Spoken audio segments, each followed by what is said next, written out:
Good evening, everyone. I now call to order the special City Council meeting of Tuesday, January 28th, 2025. Please stand and join me in the Pledge of Allegiance.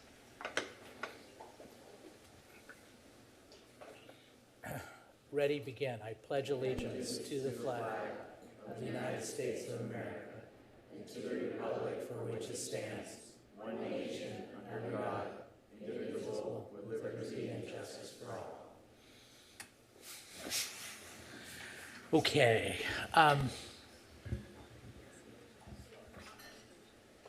Madam Clerk, would you please do the roll call? Mr. Mayor, the record will reflect that all council is present. Good. Okay. So this is, as I said earlier, it's a special meeting of the City Council. We don't do this very often. It gives us some flexibility. We have two items that we're going to hear. One is the temporary suspension of short-term rental prohibition, and that's an item that we would presumably vote on in some form and fashion. And then the next one is a Fairview Master Plan update and discussion, which is akin to a part one, which is akin to a study session. We have the ability to vote for things on that one, but it's really an informational item.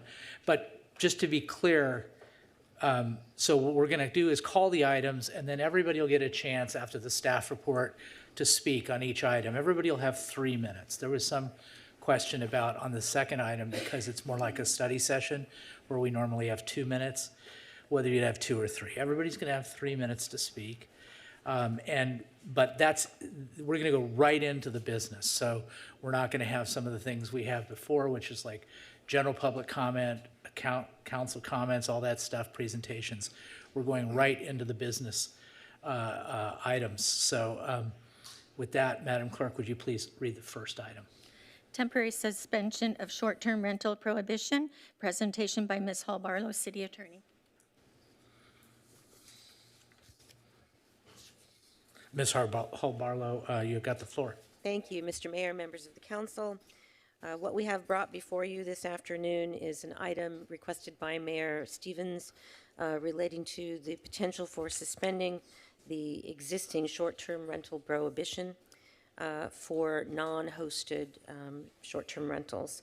So I wanted to give you some background on that. We have studied this issue considerably. We held a study session October 12th of 2020 regarding different policies from surrounding cities, what the council wanted to do, and at that point in time we received direction to bring back a moratorium while we further studied the issue. On November 10th, 2020, a moratorium was approved for an initial period of 45 days to prohibit establishment and operation of short-term rentals. That was extended in December 2020 by ordinance number 2020-20 for an additional 10 months and 15 days. Just before the expiration of that moratorium, the council approved an urgency ordinance 2021-17, which prohibited the establishment or operation of short-term rentals excepting existing owner-occupied home sharing uses, that is, those who are already in existence as of December 31, 2020. Next slide, please. We are all too sadly familiar with the events in Los Angeles County and in Ventura County in January of this year.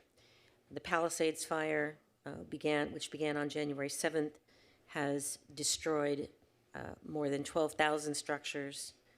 I'm sorry, they threatened more than 12,000 structures, destroyed over 6,800, with 1,100 plus more damaged. There were 12 fatalities and 4 injuries. The Eaton fire, which consumed most of Altadena, began on January 7th. 55 structures remained threatened. 9,418 structures have been destroyed. Over 1,000 have been damaged, with 17 fatalities and 9 injuries. Next slide, please.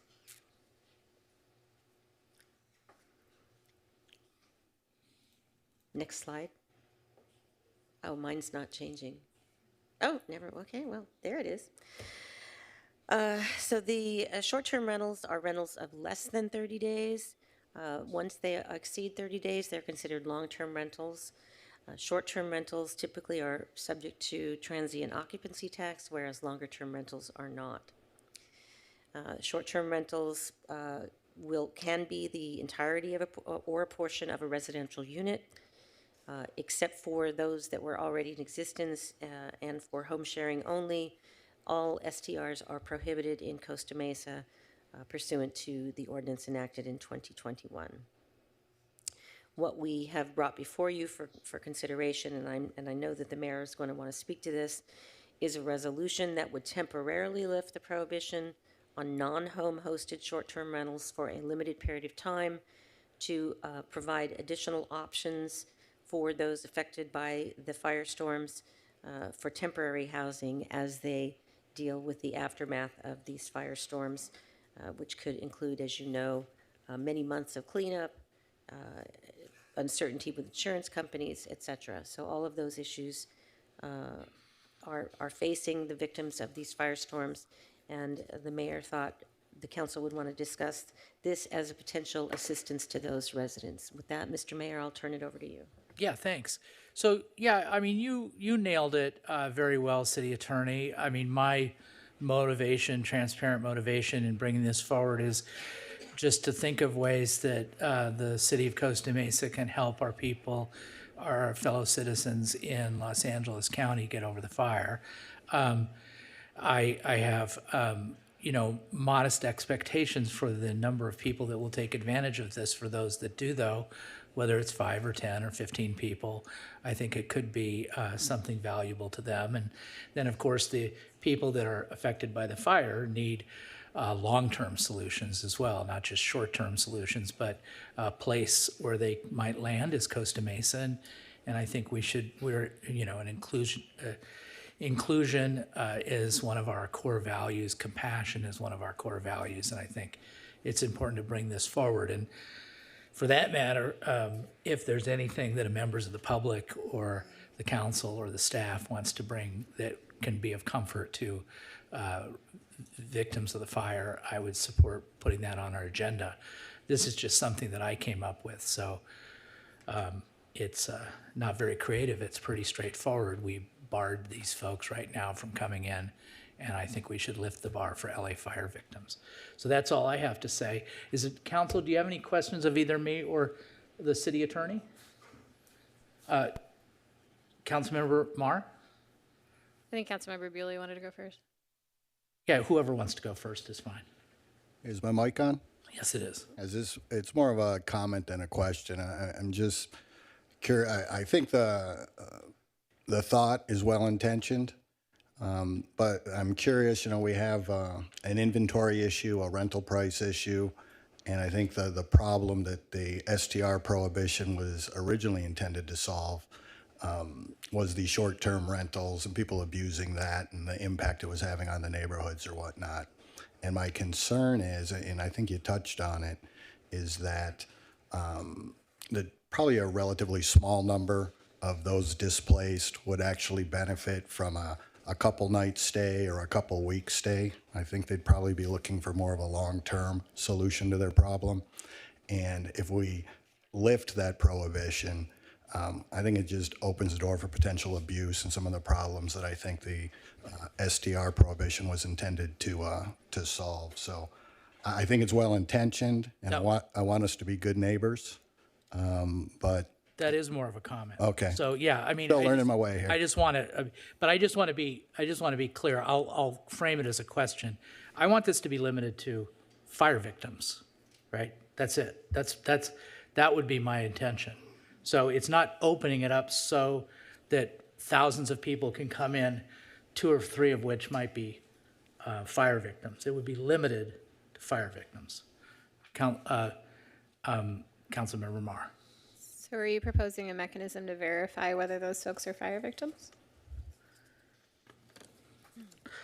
I think they should have to sign some type of document attesting to it, yeah. I mean, I don't have the language to it, but yeah. And is this specifically in response to Airbnb's offer to provide additional housing to fire victims? has nothing to do with Airbnb. Okay. And do you have an expectation of when it's temporary in nature? So what does that mean? Well, we can decide that. I mean, the numbers that have been, we've talked about 2 years. I think 6 months would be sufficient. I think when you get past 6 months, and we could look at it in 6 months, see if we need to extend it. But I think by that time, people have found more permanent housing, hopefully. And they're not doing this. Yeah. Council member. Thank you, Mayor Stephen. I have like 3 questions. I'm just gonna throw them out to, I guess, staff to see if they can answer it for me. The first one is, are we able to like limit, so let's say we do move forward with this, are we able to say limit it to like 90 days of stay, or is that not allowed? Yeah, this is a temporary action. It's not intended to be permanent.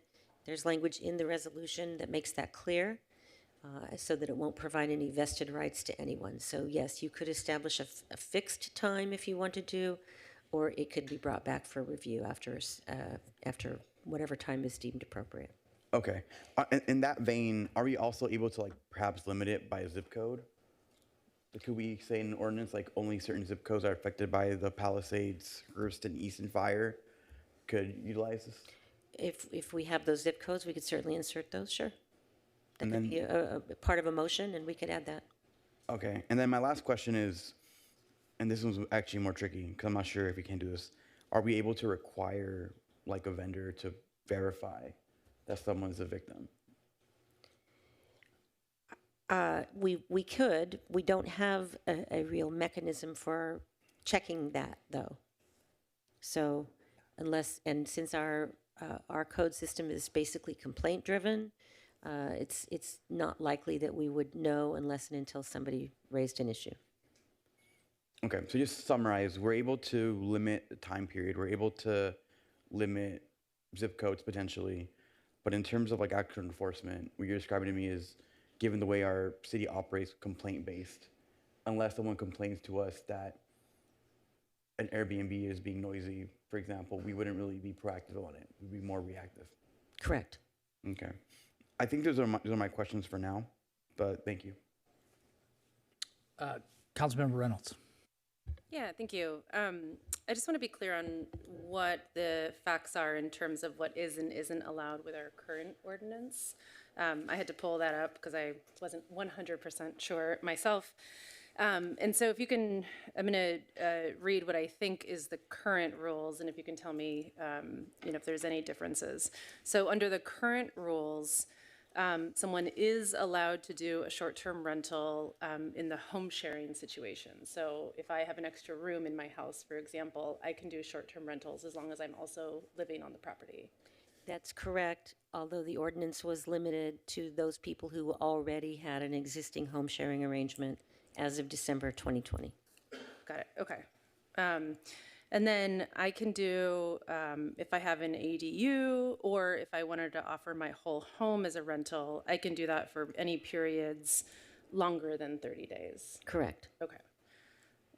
So that's the threshold. 30 days is the threshold for between a short-term rental and a long-term rental. Correct. So you cannot currently rent a whole home for less than 30 days. I think that was our response to the challenges that Member Bewley alluded to. That's correct. Okay. And do we know, this is separate from our own ordinance, do we have any information on Costa Mesa's hotel vacancy rate? Are our hotels at capacity, or do we have space in our hotels? I think I don't assume you would know that, but. so from my conversations with Travel Costa Mesa, it fluctuates mostly based on group business activity. If there's a major conference in town, the hotels will be booked. Otherwise, it's at about 70 to 80% occupancy. We haven't heard that they're full from. When the fires first happened, they had some availability, but it was very limited because they already had group business that had been booked for months, sometimes years in advance. I believe they have some availability now, but it's not an extensive inventory, no. Okay, okay. Okay, thank you. Yeah. Those are my questions. Councilmember Pettis. Thank you, Mayor. So my concern, it's more of a comment on this issue. We initially. Excuse me. Let me just stop you, because I should have stopped Mike. So the process is, right now, we ask questions. So if you have concerns that kind of dictate your votes, it's more important to hear the public, because we're going to open up to the public. That way you don't signal how you're going to vote. Sure. Before we've heard the public. Okay. So if you have questions, go ahead and that's the reason for it, so. Yeah, I guess it was alluding to, I'm not sure how I would ask if we were to restrict some people from being able to be part of this ordinance and some people not, how would that be enforced in the time we have allotted? I don't understand. So that's it, thanks. Okay, I have. You have a Yeah, question, I sure? have a couple, Yeah. Sure.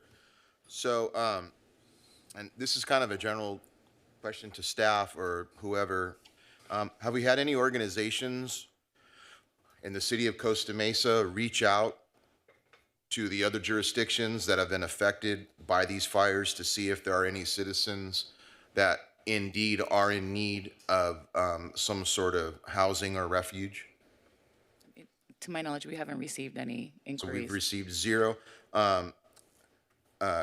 Let's just use Travel Costa Mesa for an example. Has Paulette reached out or done any outreach or anything to any personally say, hey, you can come here, we have availability, we have hotel, has any of that taken place? She did initially, and so we worked with her and the mayor reached out to her so that she could offer and get out the information that, Costa Mesa is a compassionate city, that our hotels had some limited availability, and we're willing to offer some discounts if you were displaced, if you were a family displaced by the LA wildfires. Okay, and on that note, have any citizens taken advantage of that? Has anyone reached out to any staff or constituent services or anything? Have we had any inquiries about trying, a family that's unhoused? No, not from a family that's unhoused. Nothing, zero from anywhere, any fire victims, zero. Not to my knowledge. Okay, that's all I have, thank you. Okay. Let's open it up to the public.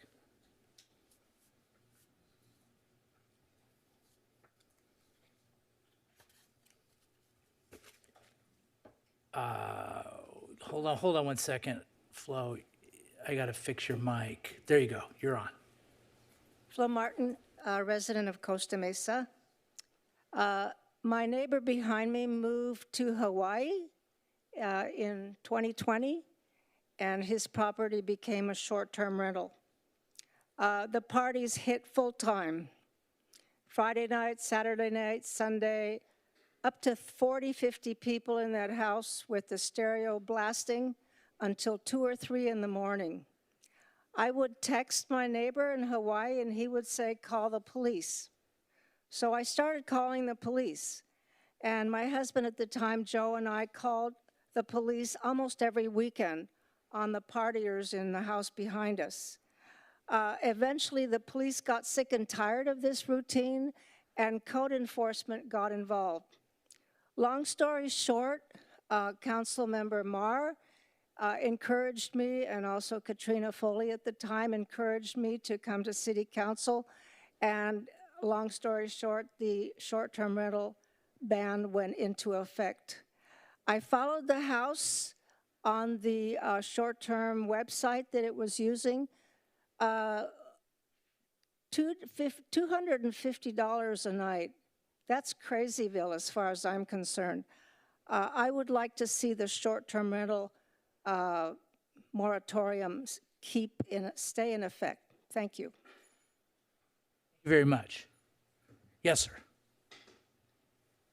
My name is Perry, and I would also like to see the short-term rental moratorium stay into effect. And I want to say that I understand and appreciate the intention of helping the victims of the horrible firestorms that happened in LA County. But the honest truth is that displaced LA County residents do not really need short-term rentals right now. They need long-term rentals. And one of the reasons that this was first brought forward to Costa Mesa is that STRs hurt the ability to have more long-term rentals, and that the number one thing to help displace LA County residents from these firestorms is to have more long-term rental options, more permanent housing options, and allowing short-term rentals does not really do that. And so with that too, also would encourage the council to consider that as questions were brought up by other members of the council, I think there's a lot of things with this resolution that could be worked out as well, like some details that could be hashed out, such as potential deadlines, like you just proposed, Mayor Stevens, a 6-month one. Councilman Chavez proposed a 90-day one, right? Things that could be worked out and would warrant further consideration from the council on this. And so with that, I encourage the council to not go forward with this today, and thank you so much. Thank you very much. Yes. Hello, my name is Daniel, and good evening. My name is Daniel. I have I'm a worker in Costa Mesa, and I also oppose item 1. And the simple reason is that the fires in LA County destroyed thousands of homes, and everyone's seen that, right? And we know there's not enough housing already in Southern California. It's hard for me, I can imagine other people, to afford to live near my job, right? Just for the simple reason that everything's so expensive, the cost of living is so high, right? And therefore, I think that the fire victims from LA, these fires that are going on, which are horrible, don't need these short-term rentals, right? Because it's not gonna happen in a couple months that they're gonna be able to rebuild everything that they lost, right? So what they need is long-term rentals to be able to live in while they're trying to rebuild their whole lives again, right? And everything that they did lose. I think that allowing the short-term rentals won't increase housing. It will take long-term housing away. And please don't pass the ordinance. That's all. Thank you. Thank you. Good evening, council members. My name is Matthew. I'm also here to request you say no on the resolution today. Repealing this ban on these short-term rentals is only going to hurt these fire victims, many of whom are looking at long-term rebuilding processes, not going to take 30 days, a couple years maybe. Instead, this resolution will incentivize landlords to pull long-term units, the units these people need from the rental housing market, and replace them with short-term rentals, which these victims don't need, likely to cater to tourists or result in price gouging of vulnerable residents. And this would be disastrous for our recovery efforts. Thank you. Anybody on Zoom? Oh, sorry. Go ahead. Hi. Hi, Iggy. Nice to see you. Happy New Year's to you all. I'm neither really in favor or against. I'm just going to share with you guys. By the way, I'm still here, in case anybody wondered. Instead of trying to invent the wheel, why don't you guys take a look at what some of our fellow cities are doing? Dana Point, Newport Beach, Huntington. I know for a fact that in Dana Point, the short-term rentals are bringing in about $750,000 a year income to the city. The point of the matter is, you know, we weren't supposed to have sober living houses, yet they proliferated our entire neighborhoods. Okay, there's just so much that you can do, and people are going to pay what the market rate is in regards to that. So, matter of fact, I know there's a few houses in my neighborhood on the east side that are short-term rentals. You guys don't know that. Code enforcement doesn't have the time to run around and try to find all this stuff out. So if you guys ban it, there's people that are going to go around the loophole and take care of it and do whatever they're going to need to do in order to sustain their income. At the end of the day, whoever's name is on the deed, they should have the right to do what is best for their family's best interest, and as well as their community, within reason. Everybody complains that short-term rentals have a bunch of parties and so forth. They don't. They don't. You can put limit on how many people could be in a house. Dana Point does that. Huntington does that. So they cannot be allowed to have a wedding party or something of that sort. So instead of trying to reinvent this whole thing, just take a look around and see what other cities are doing and how they're managing it without having to hire additional staff and cost more money to the taxpayer, and maybe we can move forward. It's not a yes or a no situation. It's going to be all over the board. And I already have clients in LA that I'm dealing with. So it's not going to happen next week. They don't even know how to clean it up right now. Army Corps of Engineers is supposed to come in and do the major cleanup, but nobody wants the trash. There's nowhere to even dump it. So this isn't going to happen next week. I did the cleanup for the Laguna Beach fire in 1993, and there's still vacant lots up there from people that couldn't afford to build them on Skyline. So this isn't going to be a 6 months, a 9 months. This is going to take over a decade. Altadena's got over 7,000 properties that got damaged. Pacific Palisades, they're still counting them. And that's not even including Malibu. So, and people from there are not coming here. As soon as this thing happened, they were all down in Dana Point and Laguna Beach looking for places to live and stay.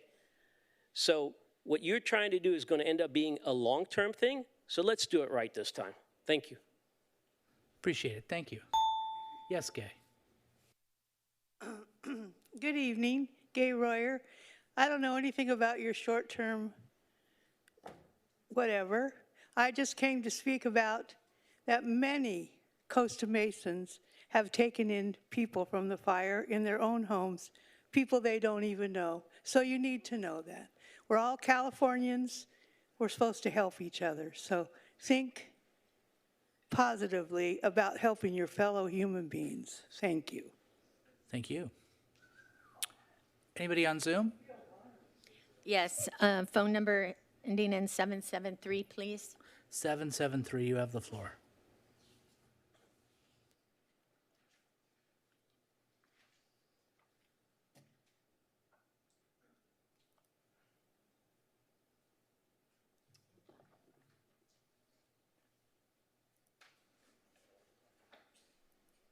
Seven, 773?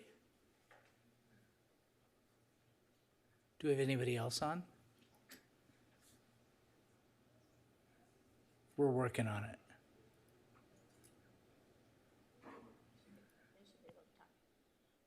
We'll go on to the Hello, next. sorry for the problem there. This is Glenn Frank. Can you hear me? Yes, hi, we can hear you. You have the floor. Great. Thank you. Yeah, there was an issue with it accepting me. I live in Costa Mesa. I'm on the Brentwood Street and Brentwood Park area, and I'm urging you to not make any changes to this short term. So some of the council members may recognize the issue we had over with a short-term rental near Brentwood Park. I was very involved in the process of this being established.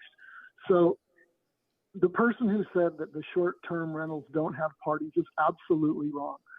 If you create an administrative-based system here where you're trying to get owners to select only people who were fire victims, and then you have to go and try to enforce that, you're just creating a bunch of administrative work and a bunch of costs for the city, because that's what happened the last time we did this. I had police and code enforcement out here every week. It was a major disturbance to the neighborhood. So as other people have said, if you want to help fire victims, they need long-term solutions, not short-term. If you open it up again, you're just opening it up to the people that are short-term renter houses to take advantage of the system and start this thing all over again. I think hotels are the answer. And it's interesting that it sounds like we've had no demand from anybody needing short-term assistance. So starting this again is just going to recreate a problem that we've already solved. So I'd encourage you not to make any changes. Thank you. Thank you. Yes. Becca, please. Becca, you have the floor.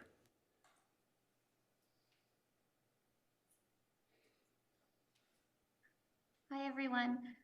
Good evening, Mayor and City Council members. My name is Becca Ayala, and I'm the Policy and Advocacy Director at Better Neighbors LA, a coalition of tenants, housing activists, and community members who seek to curb illegal short-term rental activity and preserve long-term housing for residents.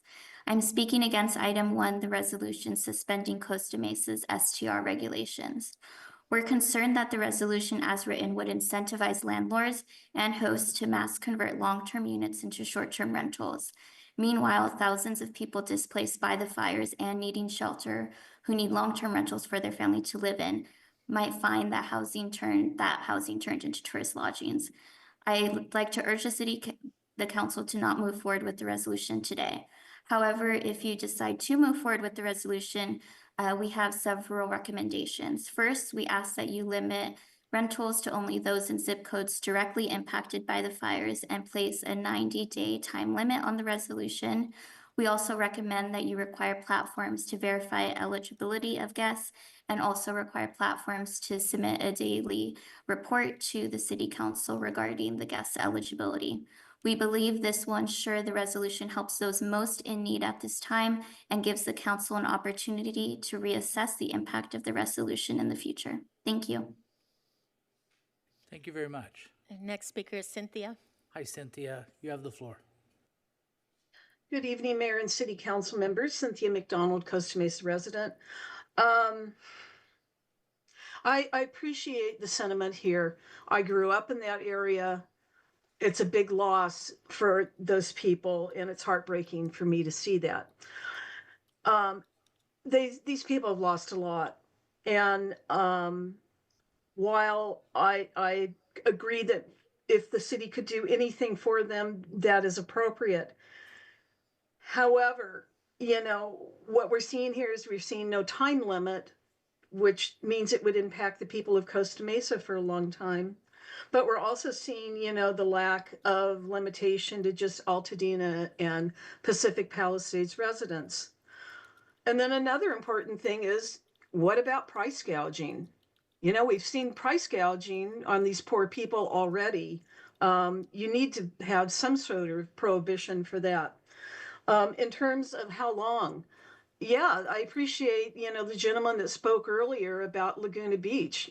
I remember those Laguna Beach fires very well. I worked for somebody who lived in the upper edges of Emerald Bay, and they had a lot of smoke damage in that house. They were not in that back in that house immediately. Matter of fact, they were just down the street from me at the Residence Inn on the corner of Bear and Baker. It takes a long time to come in and get rid of all the soot and the damage caused by smoke. These people have hazardous waste around them. It's going to be a lot longer. If you're going to do this, which really I don't recommend it, you really are going to have to protect the poor people who may be interested in using it. Thank you. No further speakers, Mr. Mayor. Okay, so I'm going to make a motion. I really appreciated the public comment, and I got some good ideas in the comments of the questions of the council. So my motion is to lift the, temporarily for 90 days, lift the short-term rental moratorium only for people who reside in the districts that were affected by the fires, and require the platforms to verify that they're in those platforms, and the owners, if they don't have a platform, to verify that the short-term renters are in those zip codes, and to provide, at the city's request, that verification. And so that would be my motion. I think I appreciated the point about price gouging, but I think that that's handled by some other state laws pertaining to, so I don't think we need to go there. And I'm not, you know, I don't think we're prepared to make any rules about price gouging. So anyway, if I get a second, I'll talk to it. Councilmember Chavez seconded. Thank you, Mayor Stevens. Hold on so let me just, I got a second, so let me just talk, and then you can talk. I just go back to what I said before.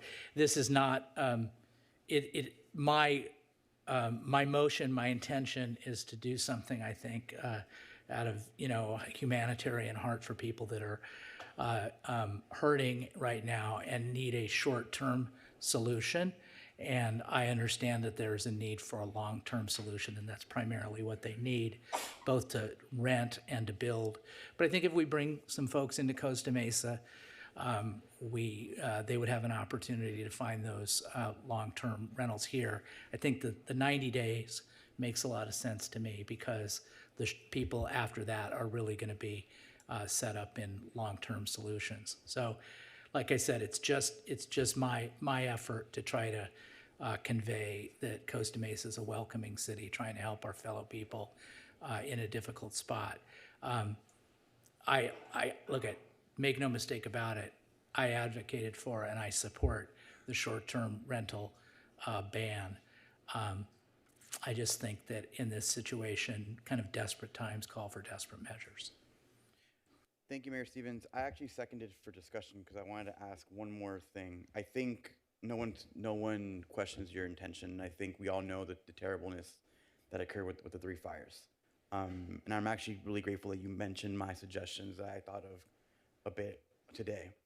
I still kind of want to take more time, if possible, maybe a week, and bring it back to the next council meeting, because there were some concerns that were raised by residents that I do want to acknowledge. It's a sensitive time, and I want to make sure we're doing our best part as Samaritans. But really, my second is contingent on whether you be willing to bring it back in a week's time to just talk to more residents and stakeholders, make sure we're not missing any I or any dot in an I or crossing a T. So that would be, my thing is with that is if it's going to die, let's let it die. Okay. Okay.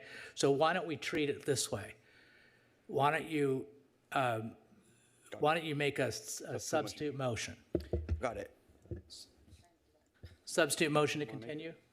Actually, I'll let Member Reynolds say her. Okay. Well, I've been trying to. Oh, okay. Yikes. We're having problems with our, it's on discussion mode. Try it again. Got it. Yeah, well, is the second still stands. I don't know the procedures. I've been trying to do a substitute motion to take no action on this item. Second. Okay. Well, to take no action and continue it, or just to deny? Why don't we just deny? Or deny whatever. Deny the, well, you don't need to make a substitute motion. We could just deny my motion. File. If the substitute motion would be to receive and file. So the substitute motion on the floor right now, which is to continue it, but you don't want to make that motion. No, so I think the motion on the floor is Reynolds' motion to receive and file. Okay, and it's seconded by Mar? Correct. Okay, listen, I said my piece. Does anybody have anything else to say? Okay, let's call for the question. I can explain, but if we don't. Second by Mar. Okay. Yeah, I mean, let me take the opportunity to just briefly explain, because it is a difficult. I very, very much appreciate the sentiment that I think is shared probably by everybody in this room. And thank you, Ms. Royer, for coming. You're always this sort of beacon of love and hope in Costa Mesa, and your presence just reminds me what a loving community this is. And I think one of the heartening things we saw in the response to what's been happening in LA is just how community across the board, businesses, residents, folks have been coming together asking the question, how can we help? And I love that that's our response. Seeing this item, I think, reminded me of the long time we took to craft it. We were dealing with, as we heard in public comments, one, the negative impacts of some short-term rentals, but really the concern that we've talked about at almost every council meeting about the housing crisis in Costa Mesa and the challenges with people using existing housing stock for short-term business rentals.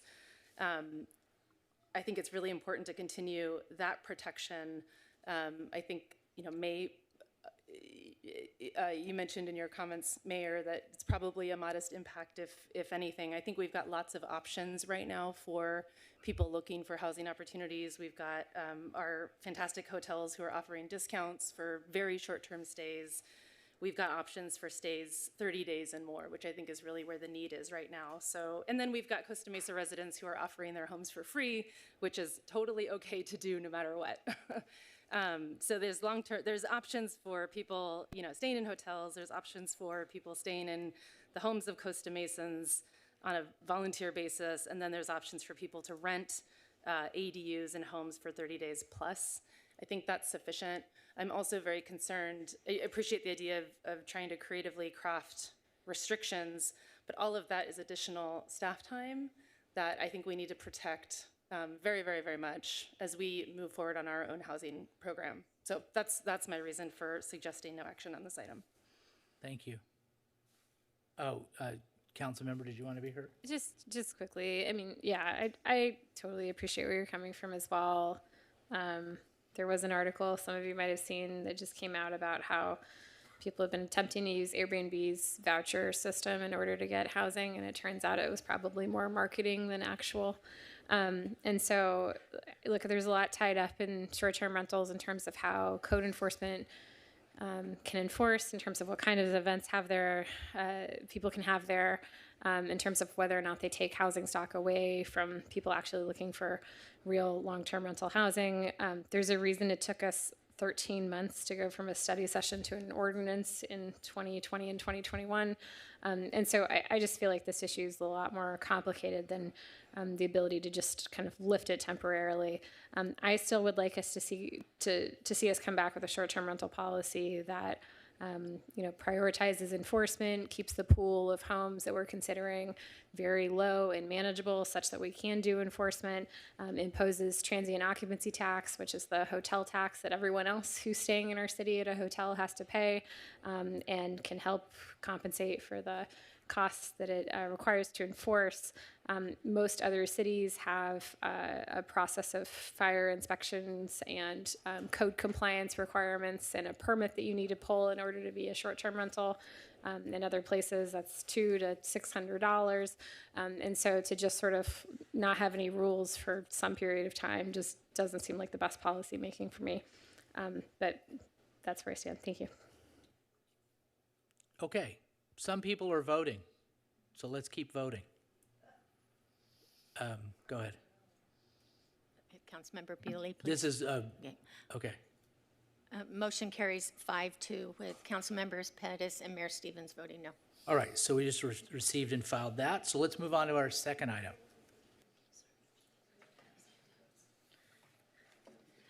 Item number 2 is Fairview Park Master Plan Update Discussion, Part 1, presentation by Mr. Gruner, Parks and Community Services Director. Thank you, Honorary Mayor and council members and members of the community. The Parks and Community Services Department is pleased to present to you tonight the Fairview Park Master Plan Update. This is a two-part series, as the mayor has mentioned earlier. And the first part is going to be really just more or less a high-level overview of Fairview Park in general. There has been a lot of development over the last few years, and especially over the last 100 years, that we want to just kind of brief the council and the community on that tonight in the first part. Some of the highlights are going to be the various community outreach and engagement efforts conducted by staff and consultants, and the park's historical perspective, park uses and activities, current ecological conditions, ecological resources, and the master plan's next steps. And then that's going to be followed up by the second part of the study session, which is going to be at a later date. And the project team will present the master plan's technical findings and recommendations for the draft version of the final master plan update. With that said, I would like to quickly introduce our consulting team. Next to me is Jenny Zell, who is the project manager with Landscape Architect MIG. Next to her is Travis Brooks, who is the restoration ecologist with Land IQ. And next to Travis is Rob Hamilton, the biologist with Hamilton Biological. So just a little bit background in regards to Fairview Park. The city purchased 208 acres of Fairview Park in 1986 for $1.9 million from the County of Orange. Previously, the park was actually owned by the state, and then that was sold to the county, and then the city purchased the 208 acres of that parcel. The first Fairview Park Master Plan was adopted in 1998, and then the master plan was revised in 2001, 2002, and 2008. In 2011, the city entered into an agreement with the Orange County Transit Authority for mitigation of 23 acres of native habitat. It also went into, and then the Measure A was adopted in 2016 to keep Fairview Park as a natural and open space as documented in the master plan based on the voter approval. In 2019-2020, City Council authorized the master plan update, allocated funding in the CIP budget. In 2022, the city received $4.5 million in grant funds from Senator Min's office for Fairview Park projects, the Mesa Restoration, the Bluffs, and the wetlands. In 2023, MIG was contracted to spearhead the Fairview Park master plan update. Some of the goals and the presentation outline is as follows.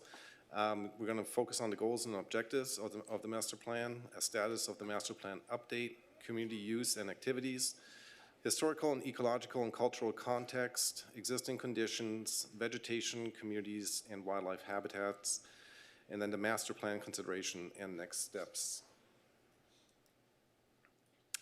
So what makes Fairview Park unique? Well, as we all know, Fairview Park has a lot of great features that our community certainly enjoys. And just to highlight some of them, it provides access to Talbot Regional Park, Randall Preserve, Santa Ana River Trail System, which connects really where you can get down to the beach, Newport Beach, and actually down to the beach itself. Walking, hiking, jogging, biking, wildlife observation is certainly an activity over there. Model train riding at Goat Hill, which was established in 1985, and they offer thousands of rides per month for free to the community. In addition to that, we also have the model glider flying since the mid-1960s, and they're currently flying at Fairview Park right now. We also have community-based restoration and volunteer programs. We work closely with the SOI, Save Our Youth organization, and also local high school, and offer participation to local students from high schools there as well. And mostly this is really kind of restoration projects and kind of getting the youth engaged and coming out and partaking in restoration, learning about the nature and interacting obviously with other user groups in regards to the offerings that Fairview Park has to provide. We also do citizen science, concerts in the park, and it serves as a local park to area residents, just for casual walking, strolling, picnicking, hanging out with family, enjoying the open space and nature, especially concerning it's close to the ocean with a beautiful ocean view that many of our residents really enjoy. In addition to the activities, we also do a lot of partnerships over at Fairview Park with the Coastal Corridor Alliance, Fairview Park Alliance, the Institute for Conservation Research and Education, Harbor Soaring Society, the Orange County Model of Engineers, Sea and Sage Audubon, informal university and academic partnerships as well. So at this point in time, I'm going to hand it over to Jenny to, as she's the project manager, to focus on the overall objectives of the master plan update. Jenny? Thank you, Brian. Thank you. And the goals and objectives of the master plan updates, you can see them here on your screen. And really, I think one thing that's important to notice about these goals and objectives is many of these have endured over several decades and several iterations of the master plan. And so some of the key aspects is protect and preserve it as passive open space park. That's been a key goal and objective of the master plan throughout its iterations and the current one, and reflect the vested interest in the community and the city, and make sure it's in alignment. This next update we're doing now is make sure it's in alignment with current policies, practices, Measure AA, other concepts that have come into play since 2008, the last update, and as well as review public use and expand the cultural and environmental interpretation and education at the site, and update. We've done a lot of updating of the existing conditions report. So we've been, and we'll get into it a little bit more here. Yes. And so the status of the master plan update, what have we done so far? Where are we going here? And so The status is we've reviewed your existing documentation. Fairview Park is mentioned throughout many of your general plan document, your open space and recreation plan. It's also outlined there's a storm drain master plan. So there's a lot of existing documents that reference Fairview Park master plan. And so we reviewed those, we've summarized them, and we've also listened to a lot of you and spoken with you in different formats, including a couple of community workshops. We've spoken with the Fairview Park Steering Committee 3 times, PACs, and we also have a tribal advisory group that we've been speaking to over the course of this this master plan update. And we've been at other special events, and we've walked it, and we've walked with you. I'm not seeing you back there, but I know we've walked many of you with this site and heard from you and listened over a couple of years. And I also want to mention Rob and Travis, also a longtime connection to this particular site. Rob was involved with the original master plan back in 1998, and he's been looking at birds there for a very long time. This is a very special place. And thank you. We're super happy to be here and share some of our findings as well. And so what makes Fairview Park unique? I think we heard this loud and clear from your community many, many times. And one key item that makes this park unique is this is where people go in their free time, when they can, a place where they choose to go to. And I was just there last weekend. There was people riding their bikes, kids learning how to ride their bikes, strollers, people jogging and getting healthy. And I think that's one aspect of this park and open space that makes it unique. And what contributes to that uniqueness is a few things, is these community-generated habitat restoration projects that have happened in the past, some that are also ongoing. And also what brought people here thousands of years ago is what brought them here is why people go there today. The indigenous people, it's a village use area, and those same aspects, those views out to Catalina, the breeze you get off the bluff, the different species that is also something that endured and make this place super unique. And there's also a lot of protected and sensitive species that can only live in this particular place. They're unique and endemic to this patch of land. And there's also 2 nationally registered archaeological sites within this place. So it's very, very special. And one way of kind of building a testimony to its specialness is this map here. And this is a map really of community or citizen science. And this is a map of people making wildlife observations. And so you can look, there's a few wildlife observations here within the urban grid, but in this open space, there's a lot of observations that are happening. And this shows how people are engaged with the park. They're not just going there, but they're also uploading data, and they're making data sets and recording what they see in this particular spot.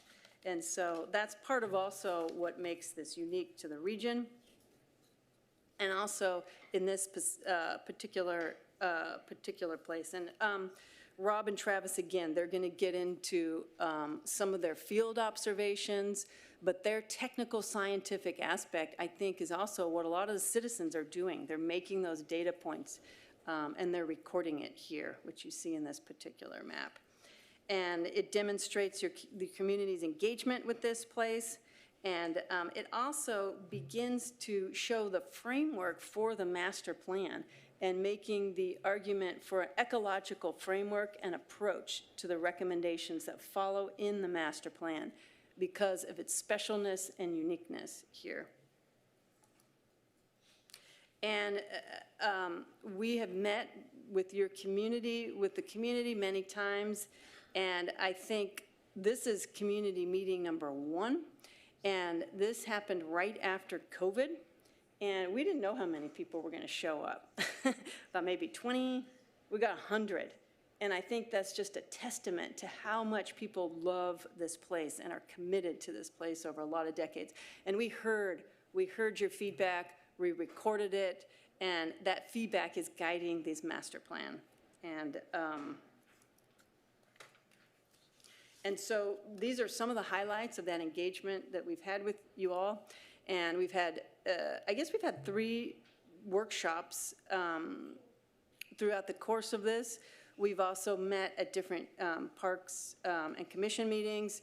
We've also met several times with the Fairview Park Steering Committee. They've provided valuable guidance. And we've also spoken with you informally at different restoration events, Earth Day, and other informal events as well.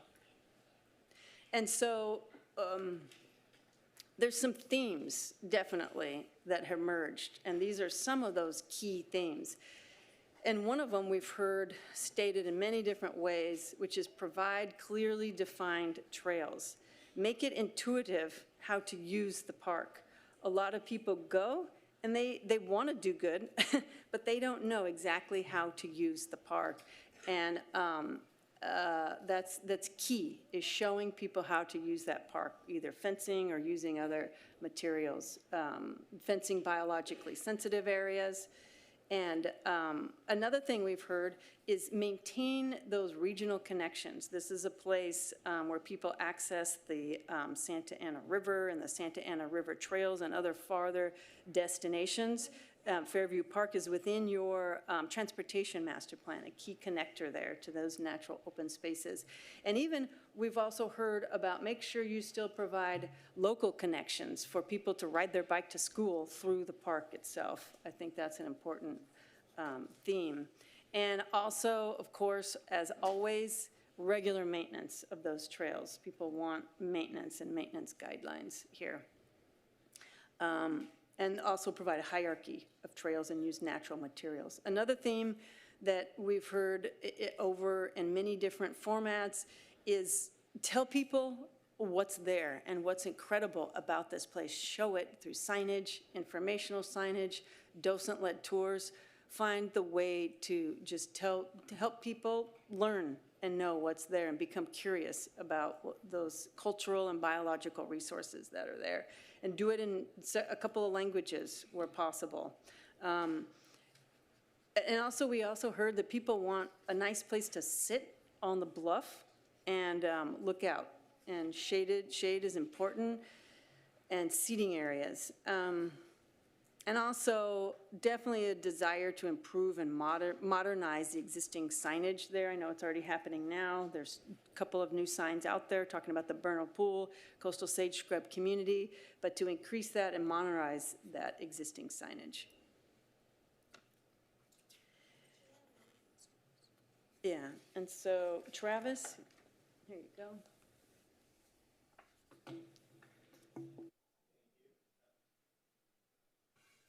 Thank you. So I'm Travis Brooks. I'm a restoration ecologist. I've been working for over 20 years restoring and managing land like this, and there really aren't any other communities that have a resource like this in it with the type of cultural and biological resources. It's very unique, and it's lucky that you all have access to it. This site has had human history for thousands of years. It was part of an indigenous village use site there on the mesa. In more recent time, by providence or luck, it's been maintained in community public ownership. It went from the state to the county and then to the city, sort of preserving these cultural and sensitive biological resources. One thing that we've done during our technical analysis is look back at the historical ecology. And the reason we do that is if we look back at the past, it gives us a sense of what the opportunities are for maintaining and restoring the habitat that exists at the park today, but also any constraints that might exist. So many of the habitats that support the sensitive and diverse wildlife are tied to place. They require specific soils, specific landscape positions, and access to moisture. So what we have here is sort of a reconstruction of what the coastline would have looked like back in the 1800s. And we have access to mapping that was done. These are called coastal T-sheets. That was done in the late 1800s when there was inventory of the resources belonging to California and then the United States. And then also we have soil maps that were completed. And those soil maps tell us a lot about the vegetation communities and again, the type of habitat that it can occur. And that's important because while some wildlife are generalists and they can adapt to our urban landscapes, what makes the Mediterranean type climate that we have here in Southern California so valuable for biodiversity is that we have a range of very distinct habitat types that support wildlife that's evolved to use them. So here's an example of the tricolored blackbird. This is a study that was completed by colleagues recently in LA County, in the LA Basin, looking at the historical ecology. And you can see in figure A that there's a very strong relationship between the tricolored blackbird and freshwater resources, meaning when there's freshwater on the landscape, it has habitat. So in B, you can see a representation of what that would have looked like, you know, maybe 100 years ago. And then C gives you a sense of what it looks like today with urbanization. There's been a loss of habitat, and as a result, the tricolored blackbird is restricted in its habitat distribution. So that's what's so important about preserving the open space and the unique type of habitats that you have in Fairview Park today. The other thing we can do is look back at the historical aerial record. So this is cool. This is from 1938. This is shortly, and these aerials were flown shortly after the devastating floods of the 1938. This is the reason a lot of our flood control infrastructure was installed. We know about the LA River that was put into concrete. And so the Santa Ana River, which runs right along the park, was originally channelized with just dirt berms in order to allow agriculture to come up next to it. But that was all blown out, and you can see here in the image, and I'll use my cursor if you can see that on there, you can see that all the sediment was deposited into what's now the lower part of Fairview Park and where a lot of the riparian and wetland restoration has recently occurred. Today, obviously, that is channelized, and there's no longer a direct connection between what used to be the alluvial floodplain and the river. It's just channelized and goes back out to sea. And one thing I didn't point out on one of those other figures was sort of cool is that the river actually used to empty into Newport Bay, but because the channelization goes straight out into the ocean now. So when we get here into 1970, you can see that urbanization has already begun. There's housing, there's diversions, this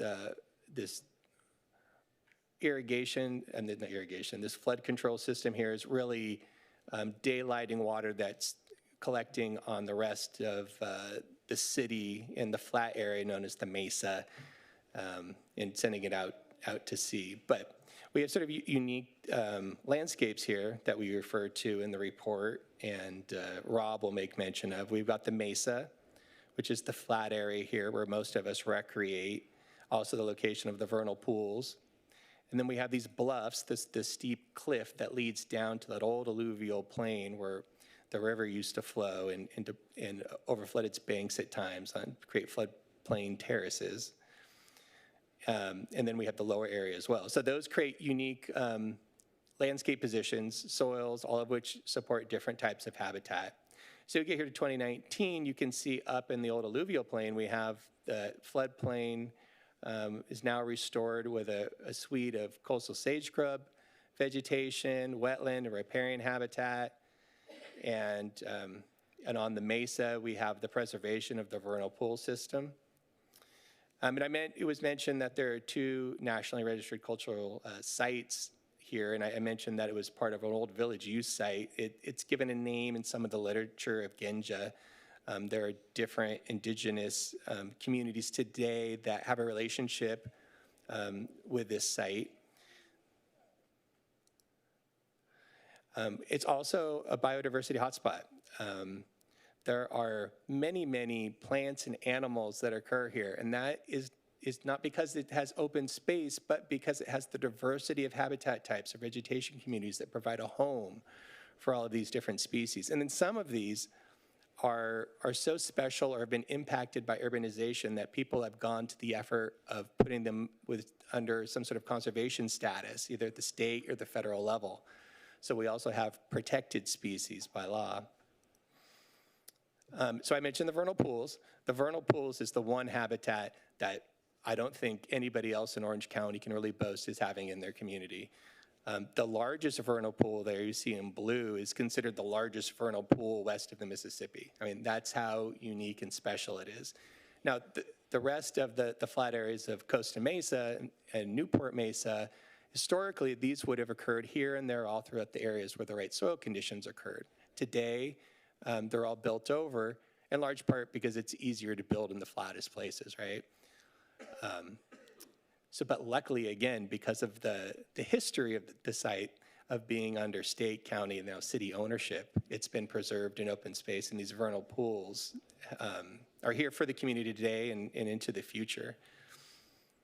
These vernal pools have 2 federally protected fairy shrimp species that use them. And if you go out to the site during the summer, I just want to point out, you might not notice any water, and that's where the vernal pool comes from. They're also sometimes called ephemeral ponds. That just means that when there's enough rainfall and the soil starts to saturate, and in this case, there's a clay layer underneath the soil that swells up and basically creates a basin, a bottom, a bathtub effect. And with enough rainfall, those will fill up. And the water that feeds those vernal pools all comes from what we call the vernal pool watershed. It's flat, but there's a very small change in topography. So as the rainfall hits, some of it water is directed into these pools, and that's what feeds them. So the pools are not only important, but they're part of a larger vernal pool complex in a watershed. The health of the vernal pools is tied directly to the health of that watershed. The other thing that we accomplished, excuse me, with the master plan update is we did a detailed vegetation map of, I've been talking about how unique it is, how there's all these different landscape positions and soil types. Well, you can see all of the different types of vegetation communities that can get classified just by looking at all of the different colors and the lines to give you a sense of the complexity of what you have in a relatively small footprint. And with that, I'll pass it off to Rob to tell us a little bit more about the wildlife. Thanks, Travis. Yeah, so like Jenny and Travis have been saying, Fairview Park is incredibly unique and special. There's very few cities anywhere in California that have the kind of diversity that you have there, especially considering all the protected species. The San Diego fairy shrimp, the Riverside fairy shrimp, the Crotch's bumblebee that has been found there in the last year is a candidate for state listing. You've got 2 species of frog, 1 toad, 2 salamanders, 3 snakes. There could be more. You know, the people, like Jenny was showing, the iNaturalist, people are always going out there trying to find new stuff. And you never know what's going to come down the Santa Ana River and come into Fairview Park. So the 220 bird species include various listed species, the gnatcatcher, least-billed vireos. So I'm just going to go through some of the main habitat types. You've got your willow and cottonwood riparian woodland and forest, which is down in mainly in the restored area, in the lower area that used to be subject to flooding from the river. So you've got shown here is a white-tailed kite. Those nest. It's one of the few nesting sites in Orange County between that area and Talbot Park. Lorquin's admiral is a riparian obligate butterfly species. You got southern alligator lizards, red-shouldered hawks, and then at night, you know, great horned owls you can hear out there. And in the same general area, you've got mulefat and willow riparian thickets. That's where least-billed vireos nest. And you got downy woodpeckers, common yellowthroats, various species of hummingbird. The water bodies, the lake system that was created down there gets a whole different group of birds, cormorants, kingfishers. You see a lot of diversity of dragonflies and damselflies with the water. So yeah, that's a good resource that didn't exist before it was restored there about 15 years ago. And then on the bluff, you've got coastal sage scrub and cactus scrub, some of which was restored by the project that I was involved in back 30 years ago. That habitat's looking great. You've got that's where the California gnatcatchers nest. You used to have cactus wrens on the bluff. Those have been extirpated in the last 20 years or so, but there's always a chance they could come back. I know there's going to be, like at the Randall Preserve, there's cactus scrub there, and there'll be more restoration efforts, and I think in the future, cactus wrens could come back.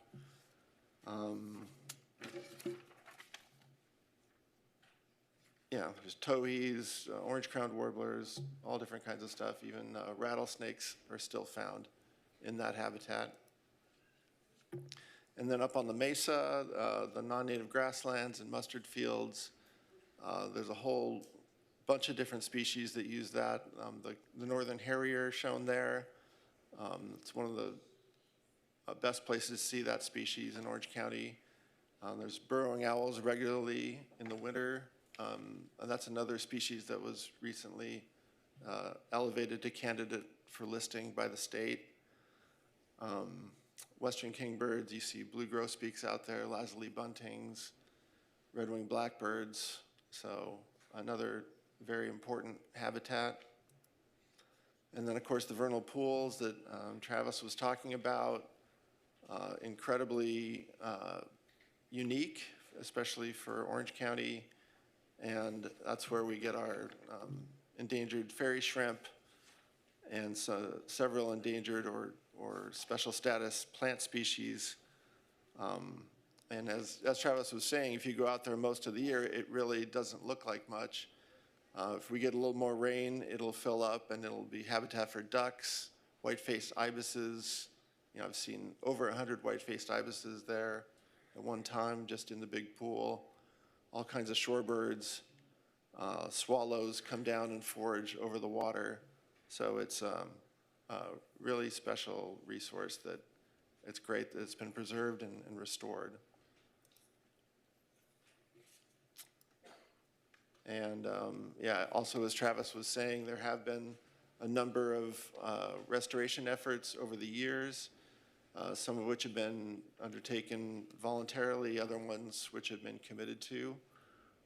But those have been generally quite successful and are doing a good job of maintaining the wildlife populations and some of the rare plant populations. And then there's more restoration opportunities that we've identified through the studies that we conducted, and hopefully those will be starting to be implemented soon. I'll pass it back to you. Thanks, Rob.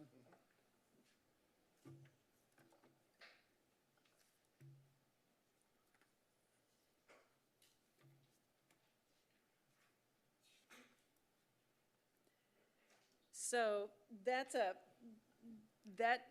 lays the groundwork for those resources that are out there and the specialness of that space. There's more. There's lots more. So like a 200-page report that you will look forward for you to read. There's a lot of details that we can provide in a future session as needed. But it's incredible. And so with the master plan updates, these are some of the considerations and opportunities that really answers the question is, what are the desired outcomes? What's going to be the outcome of this master plan? And these are some of those highlights. And one is balancing public use and resource protection, providing ample public education and engagement potential here at the site. It's already happening, but it wants to be amplified and shared throughout the community. And improvements for trail design and trail layout, like we get back to those goals and objectives. Answer the question when a visitor comes, how do I use this site? I want to be a good steward. Tell me where to go. It's hard to tell right now. And the other outcome of the master plan update and what makes it really powerful document is it can help get grants in the future. And that's a terrific opportunity for this report. And also paint the way for the future and some of those environmental clearances and the making clarifications on the regulatory and permitting objectives for future restoration activities that can happen. It also provides just that long-term look ahead. Answers the community question, what do we want this to look like in the future, and how do we preserve this for our future generations so they have the same thing we have right now? And so what are our next steps for the master plan? So the immediate next steps is study session part 2. This is where we dig into more of the findings and recommendations of the master plan, and we present the draft of the park master plan. That will get a very thorough 30-day public review period of that master plan draft, and then we moved into the environmental documentation phase, begins with this IS&MD, and then we move on to the final master plan update and adoption by City Council. So those are the next steps in this process. The final slide, I just want to highlight the special use agreement that's currently in place with the Harbor Soaring Society. As the council is aware, that was initiated about a couple of years ago, about a year and a half ago, and it was extended in July of 2024 by 6 months to January 31st, 2025, which is obviously coming up in a few days here. So we just want to make the council aware that within this agreement, the city manager does have the authority to extend it by a term, and we will continue to extend it to give us enough time for the completion of the master plan that's going to be presented to you in the second part of the study session in a few weeks here. And that summarizes our presentation, and we'd be happy to answer any questions that you may have. Councilmember Gameros. Oh, sorry. Yeah, we'll just go with formal stuff. Councilmember Gameros. Thank you, Mr. Mayor. So, first of all, I want to thank everyone for a great presentation. It was very informative. I loved everything that I saw here. It looks like this is working out really well. I have a few questions that I'd like to clarify because I'm just not exactly clear on some things. We mentioned community use and activities and city partnerships at Fairview Park, and some of the examples that were given, and I don't know if this is all of them, but it's some of them, that we have partnerships with the Coastal Corridor Alliance, Fairview Park Alliance, the Institute for Conservation Research and Education, the Harbor Soaring Society, Orange County Model Engineers, the Sea and the Sage Autobahn, and then we have also a partnership with some informal university and academic partnerships. My question to start is, are any of these partnerships permanent or guaranteed to continue throughout the special use agreement that we have moving forward in the master plan for the park? Are they guaranteed in the sense of, for example, we do have an agreement with Harbor Soaring Society that we would obviously update in the master plan in regards to extending that service agreement that we have with them, not service agreement, but the use agreement. We do have one with the Orange County Model Engineers as well, a long-term agreement. I don't know the exact deadline or timeline on that, when those agreements would be expiring, but it would be certainly something that we can provide that information to you. So I would definitely love for us to see what the agreement for the model engineers looks like.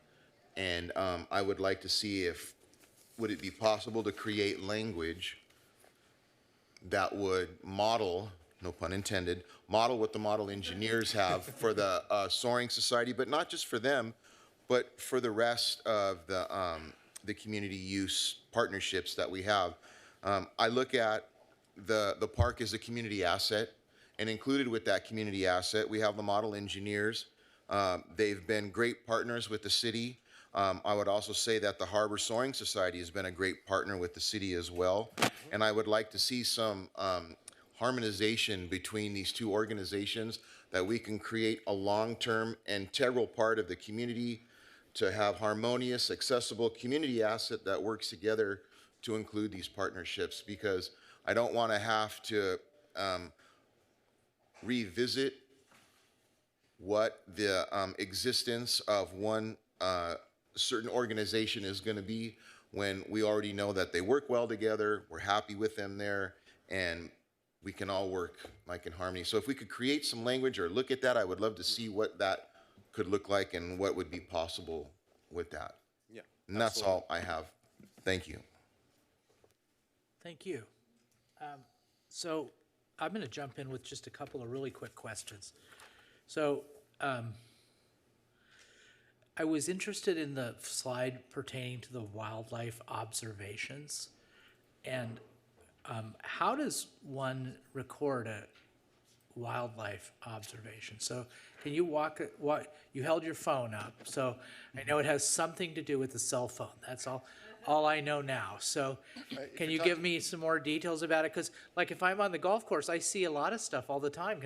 How do I do it? How do I do Well, it? if you're talking about the iNaturalist slide that had all little dots, Yeah. little colored dots, those are all generally photo documented. It could be, if it's something like that you can get close to, you can do it with your phone. And you get an account in iNaturalist, which anyone can do for free. And then you just upload your photo to it. And there's experts from all over the world that review them. So anyone can document. And if you have a real camera, you can document, gnatcatchers or whatever, that you can't get close to. But that's generally what people do, is they just go, you can even document, the burrowing owl, you can get pretty close to them. You can just take a picture with your phone, upload it, say, here's where it tells you where it was because your phone has that data. And then if you're wrong, the experts will say, well, you're wrong. And then your data gets tossed. But if you're right, other people will say, yeah, I agree. And then it's part of the record. So I get on the iNaturalist iNaturalist, yeah. app, right? Yeah. And it's for like, special wildlife, not like possums. It's for every type of wildlife. It could be a small piece of a small thing on a plant. I'll just add, I put my son on it once and identified him as a human, so it's really for everything. How'd it go? Did it come back human? Came back as feral, but. All right. So now my next question is about the next steps and the dates. So I think somewhere, down below. I just read these two together, but so I was unclear about. We have our next study session, part 2. Can you just go through, if we go to next steps, whatever that slide is, study session part 2, 30-day review, can you just lay some dates on top of that, overlay some dates so I can know when the public can know when to expect these things to happen?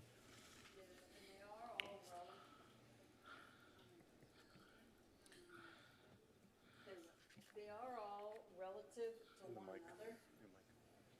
Yeah, you got to turn on your mic. Yeah, thank you. They're relative to one another. So right now, and we're going to get back to you for actual dates on this one, but right now, my understanding is the study session part 2 is February 25th. We're looking for February 11th.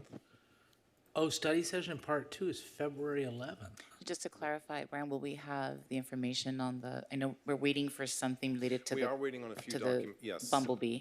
Right, we are waiting on a few documents, so sometime in February would be the time that we would come back. Okay, and then obviously 30 days goes from that, right, whatever that is. Mm-hmm. And then once that's expired, let's say around St. Patrick's Day, the draft initial study negative declaration, is that something that's going to be brought to council, or is it just something that's going to What does that mean? Goes out for another public review session of another 30 days. So if what you're saying on March 17th happens, this would happen April 17, and we would hope for an adoption probably early May. Okay, so we're looking early May. So just to clarify, since we're already January 28th, and so we would have to post the agenda, right, next week for the meeting of the 11th, we would have to get information on the protected bumblebee in the next week. Right. For this time frame to hold. Just wanted to caveat. Yeah, I know, and sometimes, obviously, things tend to slip, and that's to be expected, but we're really targeting, is it fair to say we're targeting the adoption by the city council sometime in the month of May? Yeah. Fair enough, as a target? Yeah, May, June, yeah. Okay, and then in terms of the HHS special use agreement, we've committed to HHS that they'll be able to have their use agreement up to and including the adoption or up to at least, I should say, up to the adoption of the master plan. Right, that's correct. That's good. Okay, thank you. Councilmember Bewley. Certainly, thank you, Mayor. And thank all of you. It is a comprehensive report, and as I'm finding here on City Council, it's always very educational. And it looks like tonight was just kind of an update as to where you're at, and you're really deeply engaged in this comprehensive study. And I guess I anticipate we got the findings and recommendations coming. Obviously, right now, we got the Pacific Palisades, which is on top of everybody's mind. When we get this findings and recommendations, is there going to be an analysis in there as to how this habitat is being properly managed to account for potential fire safety hazards? I mean, I was out there this summer and we had quite a brush fire, and Chief Stefano and crew are here tonight and did a heck of a job putting that out. But I would anticipate this 200+ page report, I'll find some information in there on that issue. I can speak to that. There are existing 100-foot vegetation clearance zones that are maintained in the park that are next to habitable structures, and that's a state mandate and something that the county follows. In terms of potential for fires within the park, those are all human caused. So, that's going to require management by the city to try to mitigate and avoid those types of risks. The type of fires that we saw most recently were wind-driven fires, and those were really urban fire events. Those are things that you really go to the community to protect their own homes and harden them, if you've heard that language in the press. But in terms of risks from vegetation burning, that's currently managed, and also something we took into consideration. We were identifying management actions for the future, long-term management and restoration opportunity. Those fuel modification zones should continue to be maintained, and there are opportunities to enhance them with native species seeding that aren't flammable and can continue to be mowed so that we don't have that flammable structure there in the summer when the fire season really picks up.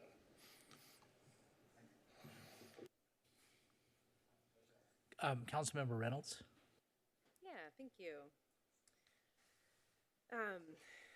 Maybe I'll build on that. I think that's obviously a very timely question. We get questions every year, I think myself especially as the council member for District 5, get questions every year about our ongoing practices for not just Fairview Park, but Canyon Park, and then what's happening in Talbot in terms of fires. So I would encourage us whether it's in the master plan, but in the part 2 presentation, I think it would be really helpful to just know what are our city's practices in terms of fire management. And I think it does make sense that a component of that is in the Fairview Park master plan, is the considerations, right? How do we protect the resources there and also manage for fires? Okay. So, I wanted to talk about iNaturalist a little bit, just to share my own experience with it. It's a really fun app. I got exposed to it through the City Nature Challenge, which I don't know how old it is, but it's become a global event. It was a challenge between I think this, it was either the city or the county of LA, and then San Francisco or sort of the Bay Area County. Really fun challenge of how many people can we get to do a bio blitz, to participate in a day of like going out into your community and finding wildlife kind of like in your backyard, so wildlife in urban areas. And it's turned into this global event where regular citizens like us with our iPhones have literally detected species that scientists thought were distinct, or helped trace the movement of species. So like citizen science, I've just come to learn, is an incredibly powerful activity and resource. And I think this Costa Mesa officially participated, I think it was the year before COVID hit, and we've sort of lost traction on that. But I would encourage us, I looked up the date, the City Nature Challenge is at the end of April this year, April 25th to 28th. Which it sounds like perfect timing in terms of just generating interest in the master plan project as well. So I'd ask us to advertise and encourage residents to participate in that.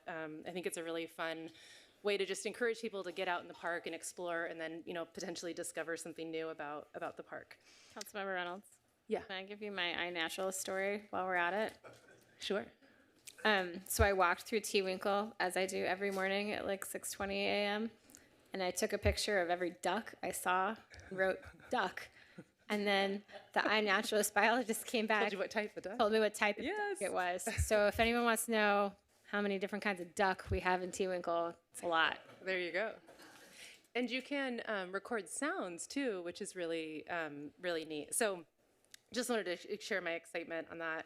And I appreciate the going through some of the different species. I'm always, I really, really want to become an expert in the species at Fairview Park, and there's just so many. And every time I hear those reports, I'm blown away by the breadth of diversity, but also how many of them, exist in so few places.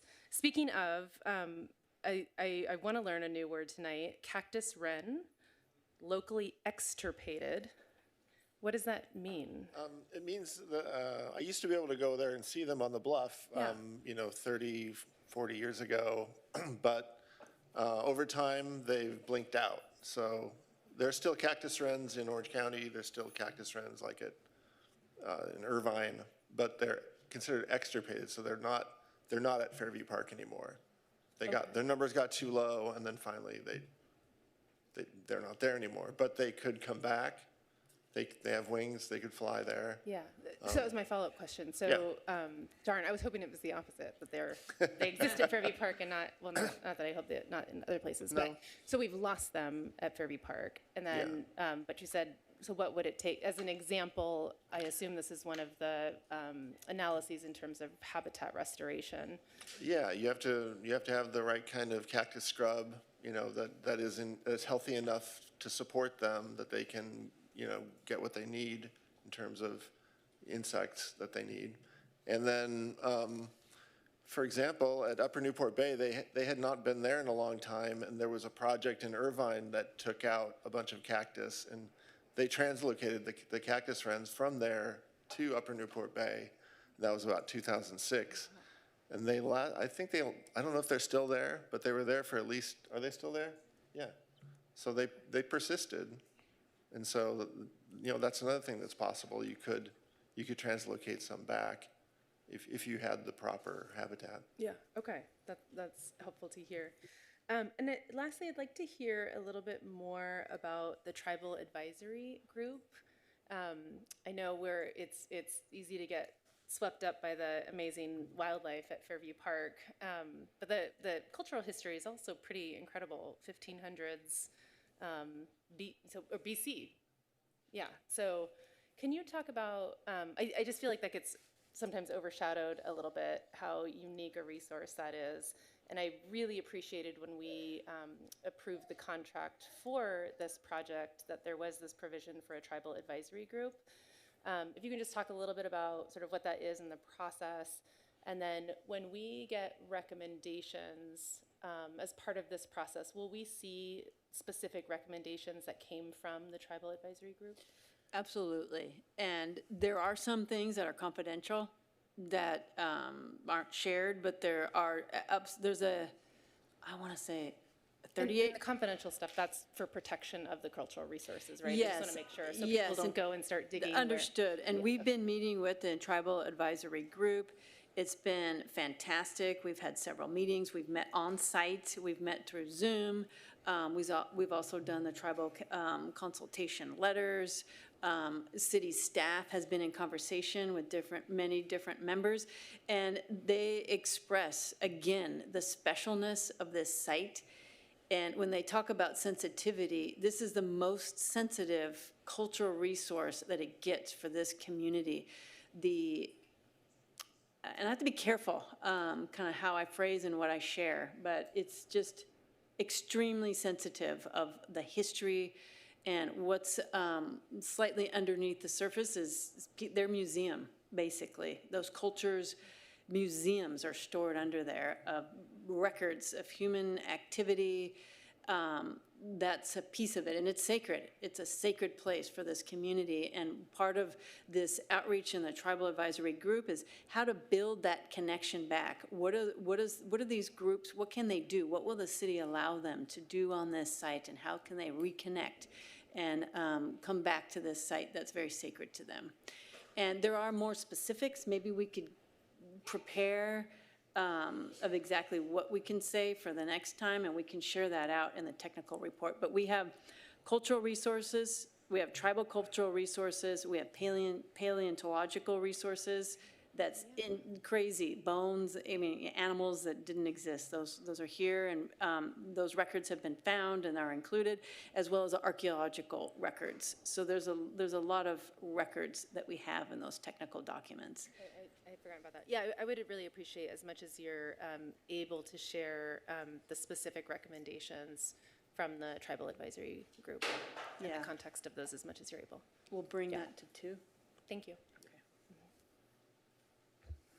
Mayor Pro Tem? Thank you, Mayor Stevens. I have a lot of questions to go, just fair warning right now.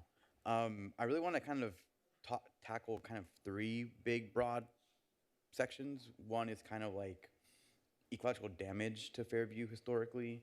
One is like the potential of Fairview, and the last point is the cost. So how about we start somewhere fun? You know, what makes Fairview Park so special? What makes it special in the context of our county, the context of our state, and the context of America? Why is this piece of land so worth preserving and cultivating?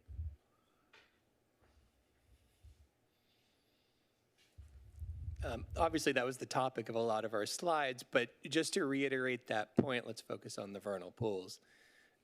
Vernal pools have been very common on the Newport and Costa Mesa areas in the past, but one of the reasons we've lost the cactus wren is we have continued habitat loss. A lot of the wildlife are resident species, meaning they don't move around. You know, like humans, we're very flexible. We can find ways to adapt and creatively live in the desert, along the coast, or in the mountains. But species like the fairy shrimp only rely upon vernal pools. They can't live in a pond that's wet all year round. They can only live in a pond that dries seasonally. In fact, they can't even live in a pond that gets too deep, because then it starts to compete with other fairy shrimp species that might hybridize with them and destroy their population. So the unique topography and soil conditions that were laid down over thousands of years to create the soil profile and the flat landscape of the mesa is unique and is the last sort of remaining jewel of a vernal pool complex in Orange County. There are some in San Diego, but this is unique, you know, for all of the state. I like to mention that as a jewel, because I always think of, you know, the river trail being kind of like a green belt for Costa Mesa, going all the way from the preserve to Talbert to Fairview Park. Talk to me a bit more about the vernal pools, because you mentioned that they're special. Are these vernal pools protected by any state or federal law? Yeah, they are protected, especially as being habitat for listed endangered species, the San Diego and Riverside fairy shrimp. So they have to be managed properly. You can't, I mean, when I first got involved out here in the late 80s, they were considered a drainage problem. They were not recognized as vernal pools. And in fact, there had been a previous plan by the county to put sports fields on the mesa. And I think one of the reasons the city bought it was that they didn't want sports fields on the Mesa. They wanted a natural open space. And so shortly thereafter, that's when, Tony Baumkamp and I went out and we were looking at it and we were saying, gosh, this kind of looks like a vernal pool. And Tony did the identification of, some of the plants, some of the rare plants. There's endangered plants out there that don't occur anywhere else in Orange County as well.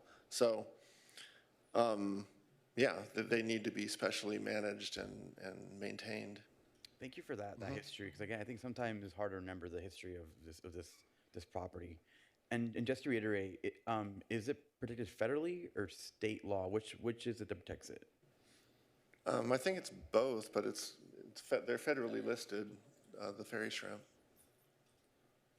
So given that this, I think you alluded to this a little bit with the purchase of the property, how is it that we got Harbor Storage Society basically flying above these very federally and statewide protected properties, or properties of in terms of ecological properties, not like? Well, as I understand that they've been flying out there since the 60s. Okay. Yeah, so, I mean, like I say, back in those days, they were not recognized as anything special other than, like I said, they were considered a drainage problem because the water never went away after it rained. It just sat there. And so people were probably concerned that it was a mosquito breeding problem or something like that. And so, as time has gone on, we've recognized that, yeah, these actually are very unique. And so it does sort of set up that question of, is this a compatible use, now knowing about these resources? Yeah, and I do like that, again, you're mentioning the history of HSS being there predating us, even just knowing their vernal pools. Is there any other use in the park that we allow that is either is very near the vernal pools? Well, my experience at the park is it is kind of an anything goes kind of a place. I see e-bikes out there riding through wherever they can.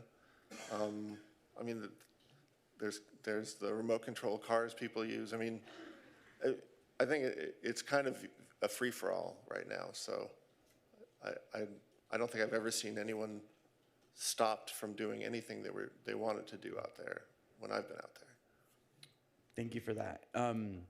Does that put us in any risk for breaking any federal or state laws?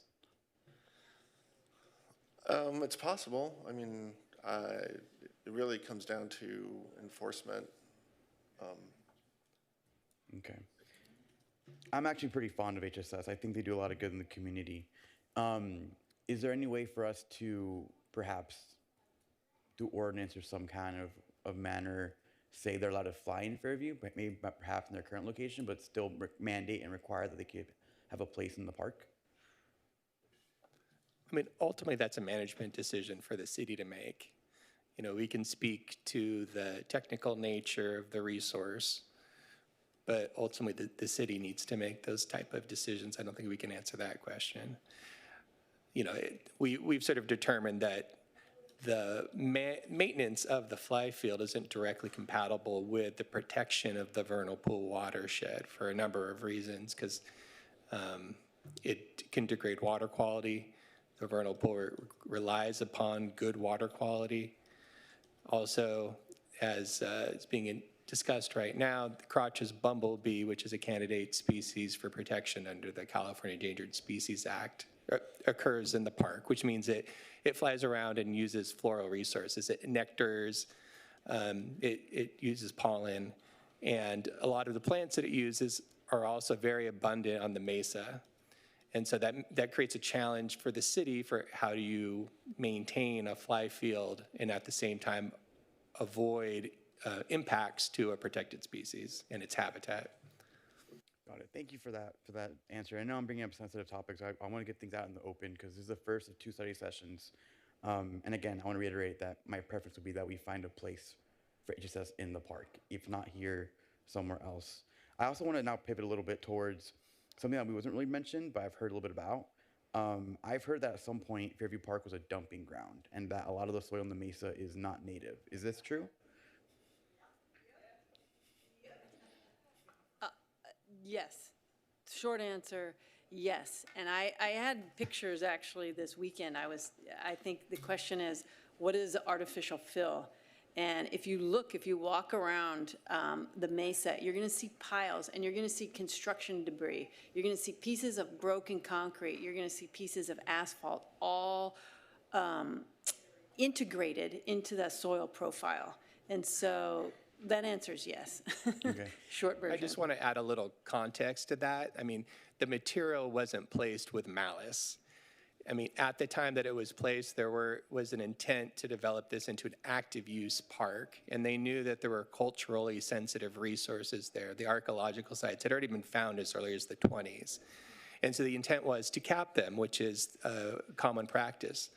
The problem is that the fill material that was placed on top of the park, on top of the mesa, isn't really appropriate for capping archaeological resources because, as was mentioned, it has a lot of construction debris in it, which is considered chemically active, and that will lead to the degradation of the resources in the soil profile.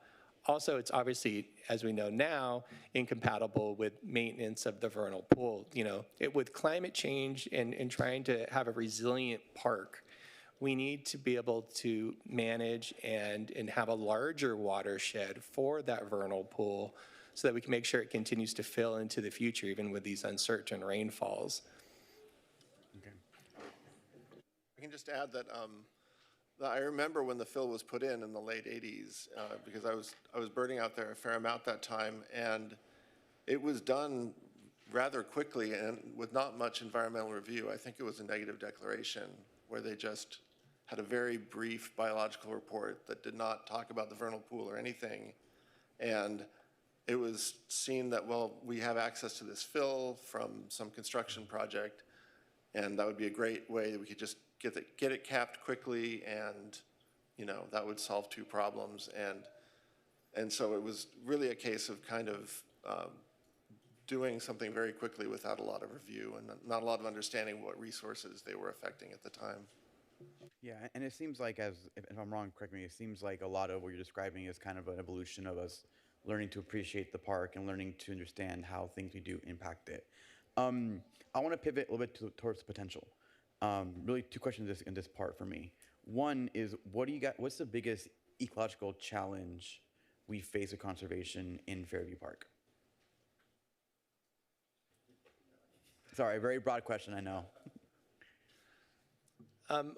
I think it's continuing to maintain access for the public in a way that still preserves and conserves this resource. The city and the community is a steward of an ecological and cultural gem. You like the term gem, so I'll use it again.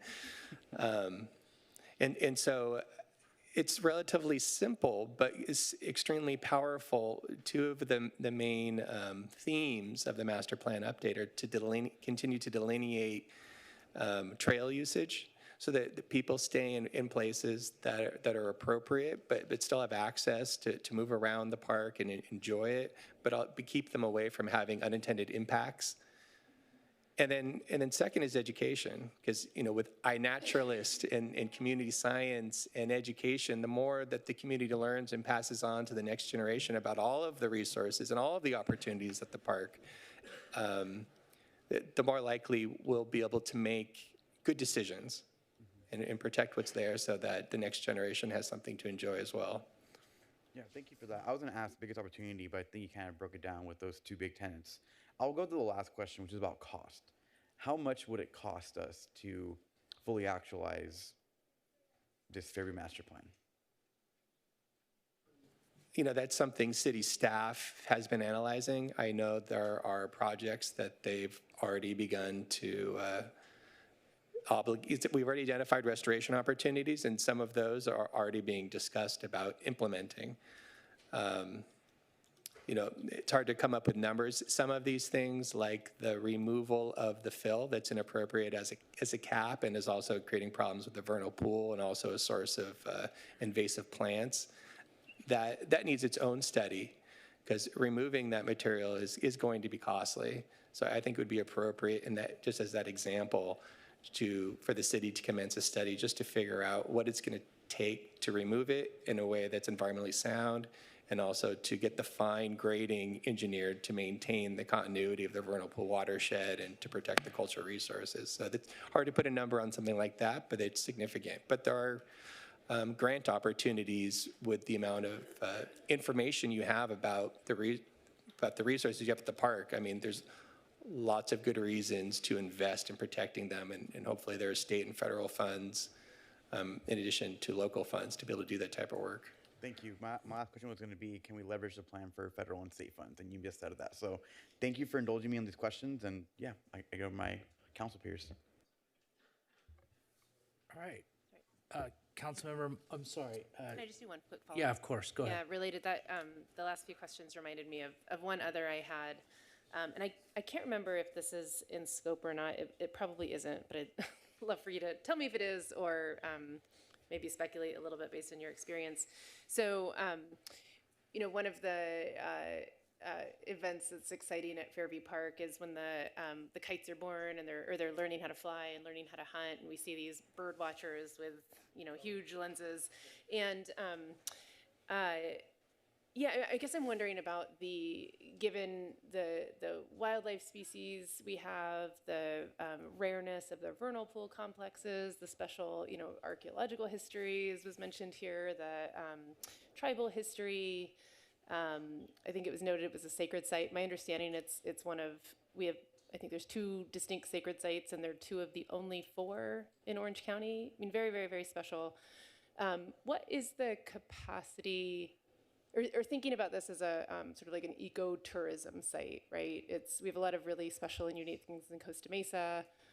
It's something that we've discussed wanting to highlight these things for our Costa Mesa community to really understand what we have here. But it really is you use the term regionally specific ecological site, like regionally very special, in the state very special. Is there a way to think about, if appropriate, how to think about this as an opportunity for some kind of ecotourism? Well, I think with the Randall Preserve, coming online, that's just down the street. I mean, it's part of this whole complex that goes all along the lower Santa Ana River. I would think, sure, there should be opportunities to, quote, market that whole lower Santa Ana River ecosystem. I mean, it's very unique and people enjoy it. I mean, it's got great opportunities for all kinds of passive recreation.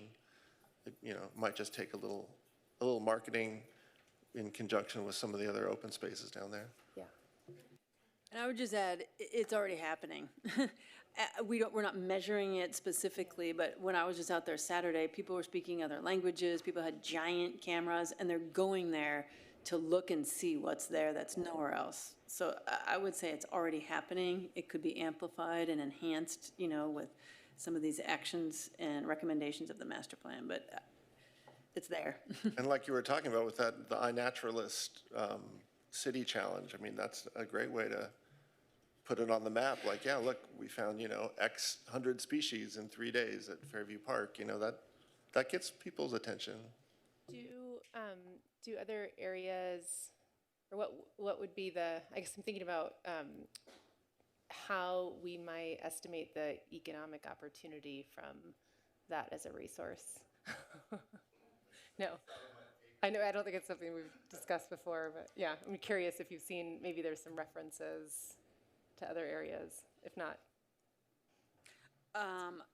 I'm not sure, and that economic opportunities is sort of outside the scope, but I know I've spoken with Hank in particular, and that's maybe a revenue generator for the city larger. I mean, it's a service activity, but that can be ecotourism, taking those kids around and showing them what's out there, and having a docent explaining that's ecotourism right there, and the exact economics and how that plays out within the city, I don't have a number for that. I figured that was reaching. Okay. Had to ask. Okay, thank you. Councilmember Marr? Thanks. Can we go to these slides? The regionally significant ecological site slides.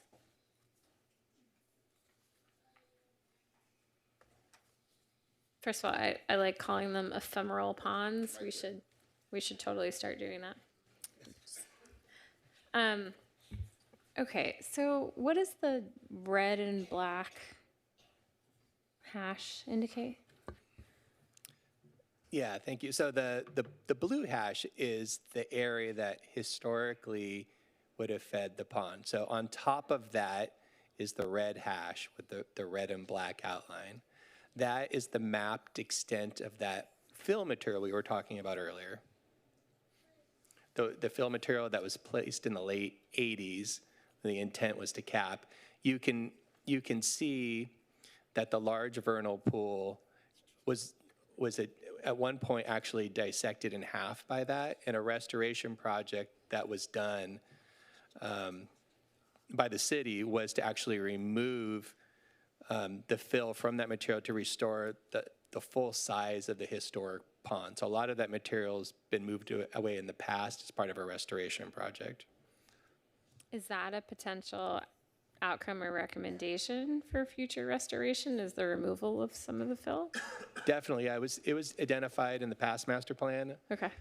As an activity, and that's also what Mayor Pro Tem was referring to as well. All right, sorry if I missed that. Yeah. Yeah. And the thing is, if you walk out there during spring and you see the bright, tall, flowering mustard, that's almost exclusively found on that fill material because it's unnatural fill.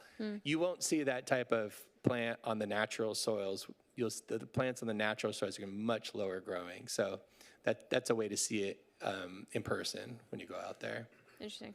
So, I mean, I do know that there is like a pretty significant distance between the area identified as the fly field and the vernal pool, and they're separated by fill. Am I understanding that right? Can I have the pointer?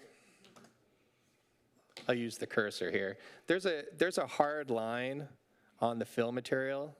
You see that there? Where are you marking? I don't see it. Okay. Can you see my cursor? Oh, yeah, now I can see it, yes. Yeah, that hard line is adjacent to a previous, I don't believe that's the area that they're currently using, but previously there was grading that was approved by the city within the vernal pool watershed to create the flat fly field launch zone. Okay. So it's right adjacent to it. So I mean, it would be something, if it was still an activity that was occurring, that would need to be considered as part of that restoration project to remove the improper fill, to make sure that the fine grade is maintained that is filling the vernal pool. Because if you get the grade wrong and the water goes in the other direction, then you are putting the vernal pool at risk. Its function and survival. So it's not just the pool, but it's the watershed. Just like it's not just the protected species, but it's also its habitat that it relies upon to live. Okay, that's helpful. Looking across the way, I don't think I'd ever noticed, pardon me, OCME folks, I don't think I'd ever noticed the way that it looks like from this thing that the train tracks are bisecting that vernal pool on the other side of Placentia. So there's a vernal pool feature that was mapped recently just on the other side of those train tracks. It's a very small little watershed location. Once you get to the other side of Placentia, it's much hillier. So there's not as many flat areas. But in that area, there is interior drainage that pools, and those are considered vernal pool features as well. Okay. Very small, but they're there. And then it always strikes me when I go to this park that, as I'm parking, the grass and the part of the park that doesn't look like the rest of the park that the city maintains. I mean, how should we think about that? Is that an opportunity for future restoration? It seems like it would be. Yeah, so in the report, I was referring to as the manicured lawn area. Yes, right? Manicured lawn versus the ephemeral pond. Yes. So it's there already. It's not something that I would recommend that you look at taking away. I understand through study, it's actively used and an important part and feature of the park. It also provides parking and provides access for people who are driving there. But having said that, one of the activities that I know the public enjoys are sort of that, what I call nature play, on some of that fill material. You know, there's mounds out there where kids can run around, dig, drive their remote control cars and bikes. And so while that fill material may not be compatible with a long-term stewardship of the park, could be an opportunity to move that nature play closer into that manicured lawn area and repurpose it so that the community can still have that type of activity, but it doesn't have to be in the improper fill material. The other problem with the improper fill material is because it's on top of that native soil where there is bowls or ponding, it actually fills up and starts to create features that the city is then obligated to treat like vernal pools and protect, and they don't really have the ability to do that the way that the trail system and the signage is right now. So the fill material creates play opportunities, but also creates real conflicts with the management of the protected resources. So it would be great to maybe use some of that manicured lawn to recreate that nature play opportunity where it's less structured but safe. Yeah. I guess I feel similarly about again, don't come at me, OCME folks, I'm just asking a question, but the OCME parking lot feels like it's one of those areas as well that's just sort of disconcertingly different than the rest of the park because it's a dirt square. You know, is that an opportunity? How should we think about that?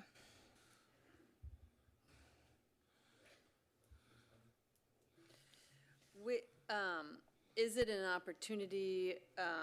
I think so. This is not firm, but there is consideration for making some space near some of those existing trailers and the maintenance activities for a facility of possibly growing native species and just kind of like a center point for a lot of this community-based restoration to happen by the existing parking lot.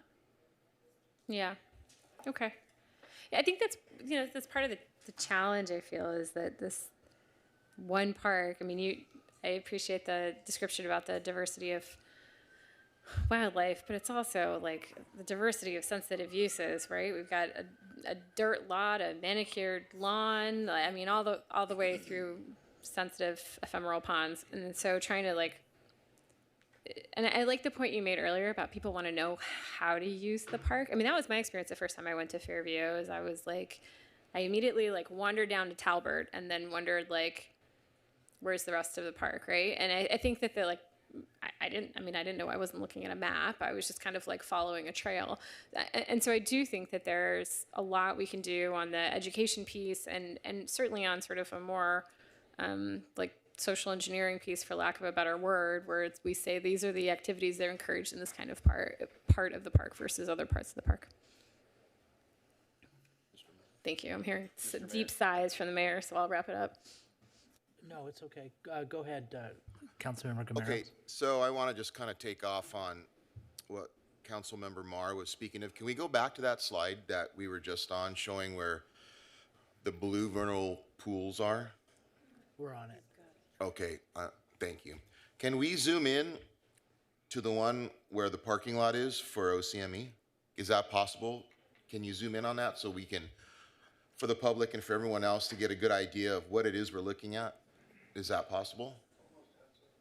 I keep going like this, but it's not working. No, I don't. Touch screen. We'll try to find a different picture, but I don't think it's zoomable. So let me ask this question. You painted it blue. Was there water there? Is this a satellite view and that was filled with water? Or did someone get a pen and color it blue? I'm being serious. This is a serious question I have right now. Okay, so what you have there is a map. It's based on field surveys that were done in 2023 during a wet year. Because I've never seen water sitting there, but I see it on this map. I know that's the challenging nature of these ephemeral habitats or vernal pools, is that they're there 1 minute and then they're gone the next. And you may not even see a clear sheen of water reflecting off, thinking of it like you would a regular pond, because a lot of it's vegetated as well. So So We then, call, some of these habitats we refer to as being cryptic, meaning sort of hard to find. great. Now, and that's a perfect way to give a good illustration of the fact that the OCME and the vernal pool can sit together and operate together because the vernal pool is still there. It never went away because of the OCME. Would that be a correct statement? I can't answer that directly, but what I will say is that prior to all of the development that you see on the flat areas of Costa Mesa and Newport Mesa, like I mentioned before, there would have been extensive ponding and vernal pool features supporting fairy shrimp and all of the rare native plants that can only occur in vernal pools. So there's likely areas that are now covered within the perimeter of the Fairview Park property that once supported vernal pools. So there's things covered up that probably were there in the past. So I'm going to ask this question then. You don't have to answer it since you said you can't. Can the vernal pools and the OCME coexist? Can the vernal pools and the Harbor Soaring Society coexist? Okay, so let me can I take your time? I just want to ask this point. Please take my time because I want to ask this question because this is what I was going to ask. how do we make eggs without cracking Getting shells? right to it. I think let's just put it on the table. We've got two very beloved uses of the park.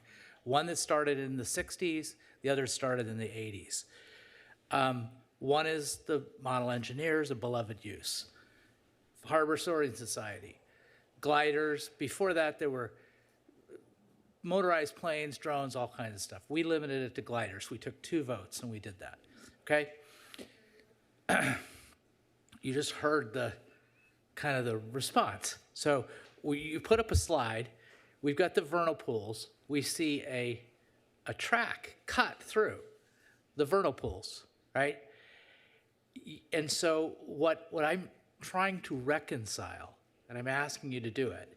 If you can't do it now, don't guess. I mean, we'll talk about it at section 2, is how do I reconcile the kind of discussion that I'm hearing about how we should discontinue a beloved use of 60 years because of its impact on the vernal pools and preserve another beloved impact of 40 years on the other side that cuts right through a vernal pool. So I'm trying to, as a decision maker, and like I say, I don't want to put you on the spot. I want you to take plenty of time to answer this question. How could I keep one and eliminate the other one based on similar concerns with, as I understand it, impact on a vernal pool watershed?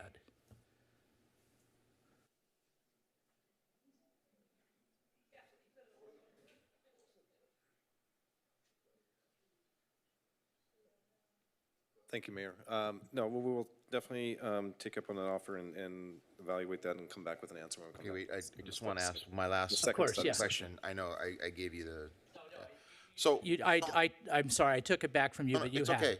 So my ask then is when we revisit this the next time, instead of having a blue pen that colored where the pools were on this map, I would like to see pictures that show like an impact. The statement was made that because the OCME is there, it's not as big or as grand as it could have been. That's a subjective statement, and it's subjective to a number of things. What I would like to see is pictures of actual pooling water sitting there so that we can draw the proper conclusions at the end of this as to what is going to work harmoniously for everybody. We can't just push the smallest dog off the cliff. That's not fair, and we're not going to do that. I'm not going to vote on that. I want everyone to work together and come up with a solution that will work for everybody, and we have to negotiate our way through this. And if we can't do this, we're going to be pulling teeth left and right. So I would like to see something other than a light blue colored in thing that gives us a better idea of what we're looking at, because the way this looks, it looks like we're cutting through a pool of water that I haven't seen. So Okay. that's all. Thank you. I just want to Yes, of follow up course. on Councilmember Guerrero's point. If we're gonna go the route of like photos that he's mentioning, I would also want to see them on the three in the bottom or in the west side, just because I think the mayor said it best. Like, you know, there's a lot of love and attachment to Fairview Park with groups, and different groups have different experiences using the park, and it's important that whatever metric we're using to decide moving forward, it's fair across the board. You know, I'm going to be transparently honest. You know, we're going to all have to understand that we may not all get what we want out of the Fairview Master Plan.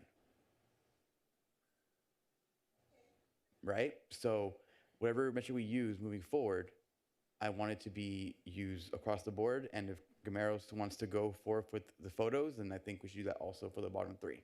But it's important to me that everyone feels heard, that everyone feels it's fair in the process, because if it's not fair, then it leads to more resentment and more problems down the line. So that's all I'm going to say on that. So I want to clarify one thing to bring back to session number 2. I think what I'm hearing is you're looking for the methodology for the delineation of the wetland, those blue lines. You want more elaboration, is that correct, on that methodology and how those are determined? Partially. Okay. Partially. I'm going to just kind of repeat what I would like to see.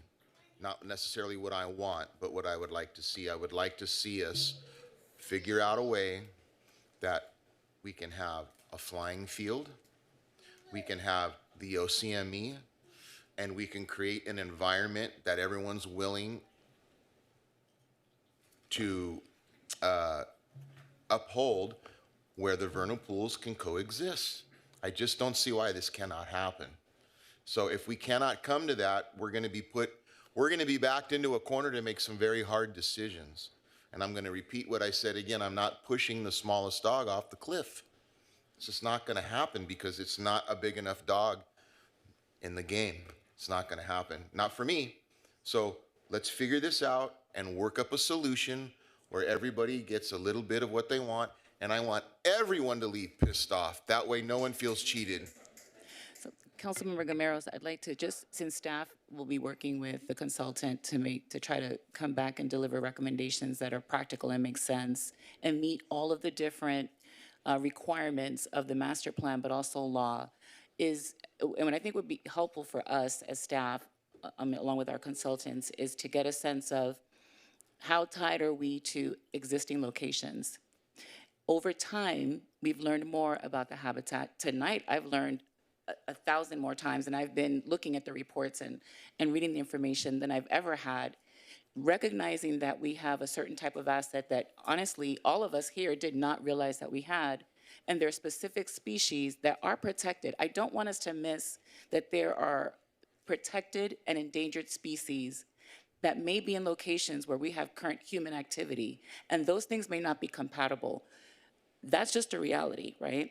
And so if we're open to looking at other locations within Fairview Park, if that's feasible, I don't know, we could leave that to the experts. That's something that I think we should communicate tonight and that we should look at. So it's not necessarily whether, certain things cannot coexist perhaps in nature successfully, but they can exist somewhere else. I don't know. I don't know if it's where the fill is. I don't know if it's in another place. I trust that you would know that better and could come back with options. But I'm hoping that we don't see this as an either or. Either it has to stay right there right now or not, because we know more about what's out there and what's endangered and what's protected. And of course, we have regulatory agencies that communicate with us on that as well. But at the same time, know that we have beloved activities that have been around for decades.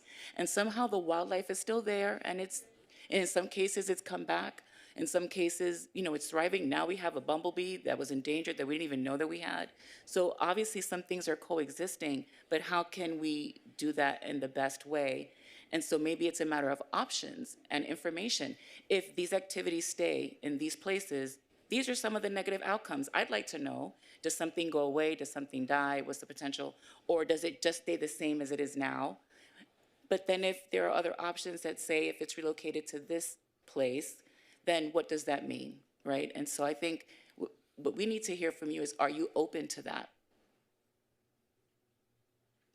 Because that could provide a win-win where we can environmentally sustain what's protected and what's endangered while still, continuing some activities that are beloved in the community and are really important and give a lot of people joy and happiness. If I may, as the liaison to the Fairview Park Committee, I want to encourage us. We have session 2 is the session to bring additional information, including the recommendations developed through this process, and like 100% this discussion of how to balance the recreational resource with the archaeological and tribal and ecological resources has absolutely been, I think, the conversation, right? The challenge for the team. And so these discussions are happening, and I would encourage us. I think the committee members, I've seen some of them out in the crowd, have been very, very thoughtful through the committee process and thinking about that balance. So I'd encourage us to keep an open mind to hear the recommendations and then deliberate based on the recommendations that they bring to us. Okay, so I'm open to a break. We've been sitting here for 2 hours and 20 minutes. I know that there are public that wants to hear from us. I think council will have, that we want to hear from. We want to hear from the public, and council will have an opportunity to speak after the public speaks. So let's take a 15-minute break and come back at 7:35.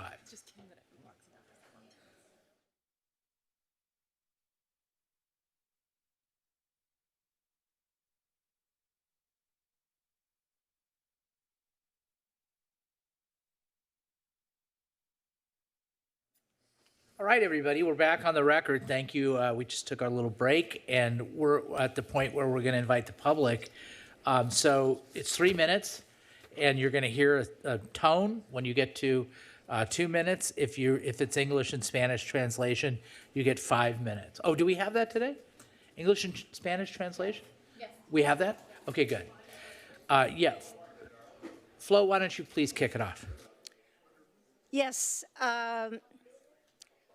I attended a City of Irvine City Council meeting about a year ago. The presentation and the focus of the meeting was e-bike ordinances. And one of the slides that really shook me was a photograph of an e-bike on its side in an open space field surrounded by flames. I would like to see in the Fairview Park Master Plan language that excludes motorized e-bikes from using the park. I have seen kids on e-bikes when I walk the park that are all over the place. They see the gray hair and they come up behind me and scare the living you-know-what out of me. E-bikes, especially the big motorized ones, are a dangerous element in an open space park. That's it. Thank you. Thank you, Flo. Yes, sir.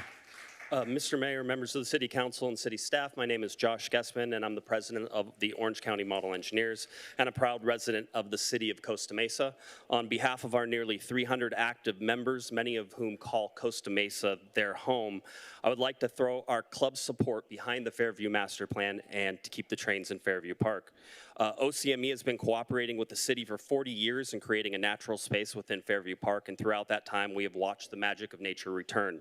Our members are stewards of this wondrous place where the wild of California meets the city, and where my kids, our members, and our more than 40,000 yearly visitors to the railroad get a chance to experience nature up close.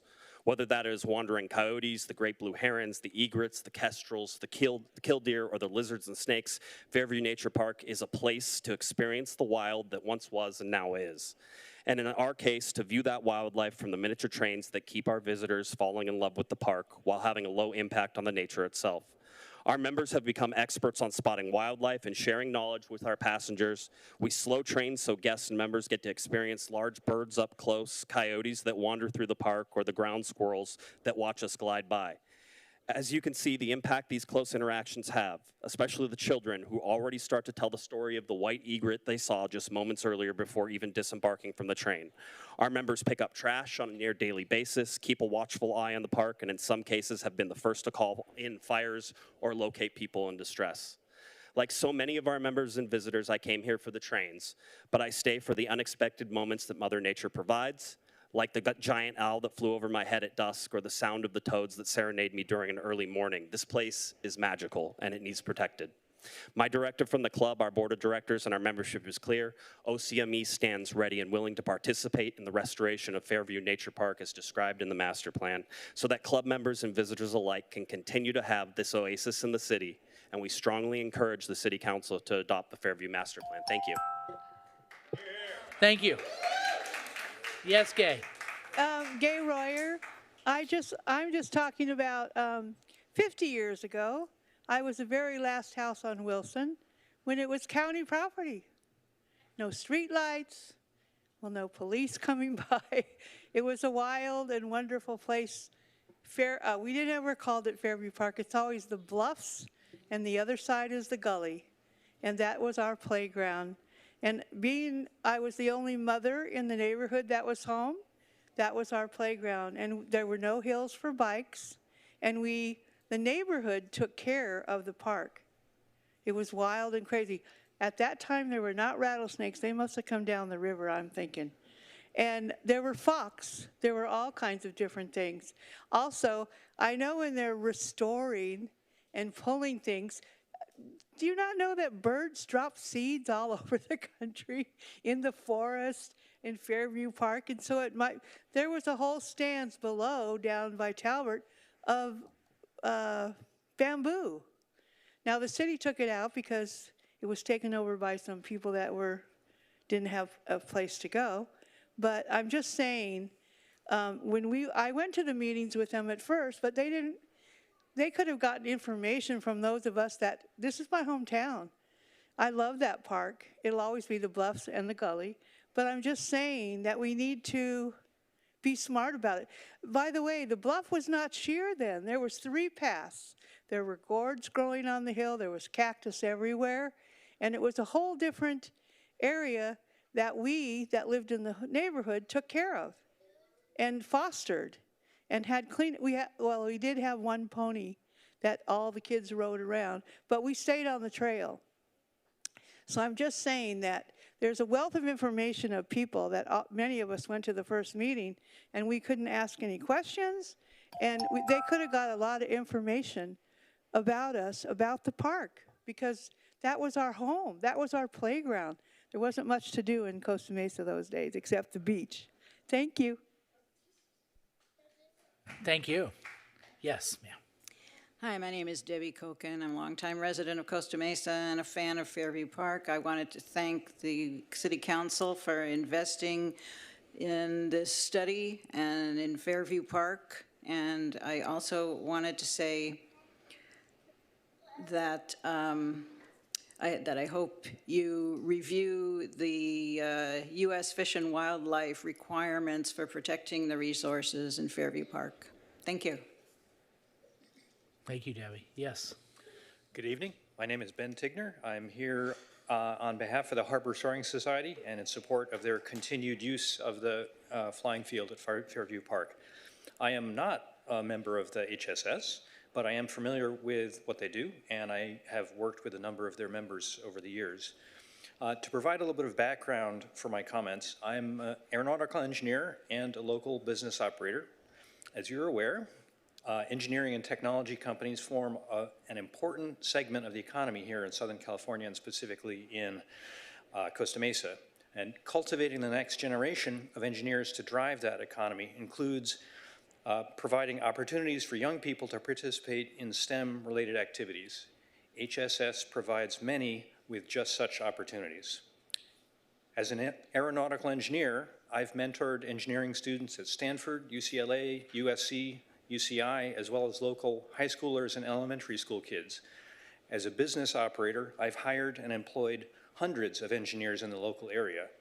And based on my 30 years of mentoring and hiring young engineers, I can tell you that the most creative engineers are the ones who developed physical intuition through technical hobbies like model aircraft and outside of formal classroom learning. Designing and flying model airplanes was an important part of my own development as an engineer, but unfortunately, nowadays, there are precious few places left where models can be flown. As such, the HSS flying field at Fairview Park is a critical local resource to help cultivate young engineers and innovators. HSS has a very nice operation there. You really should go visit sometime if you haven't been. The airplanes they fly are all electric gliders. They have no propellers. They're completely silent.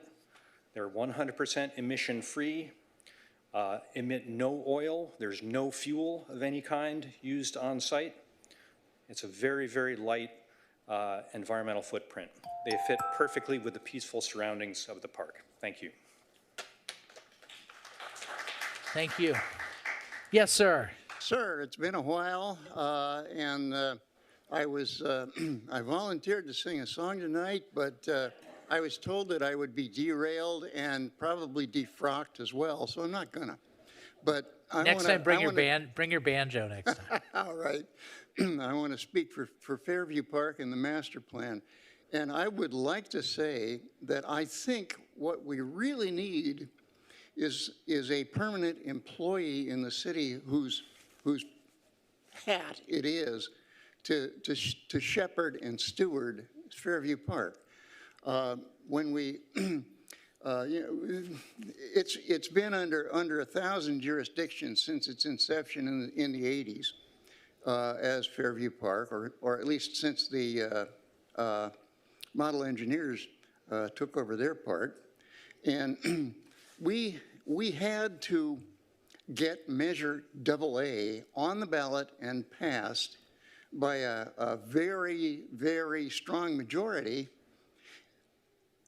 basically because there were people in the city council who wanted to pave it over or grade it off and build sports fields, and then eventually, when the sports fields were unused, they would have had condos.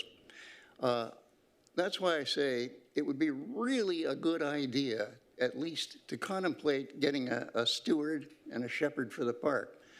That's all. Thanks. Thank you, Terry. Yes, sir.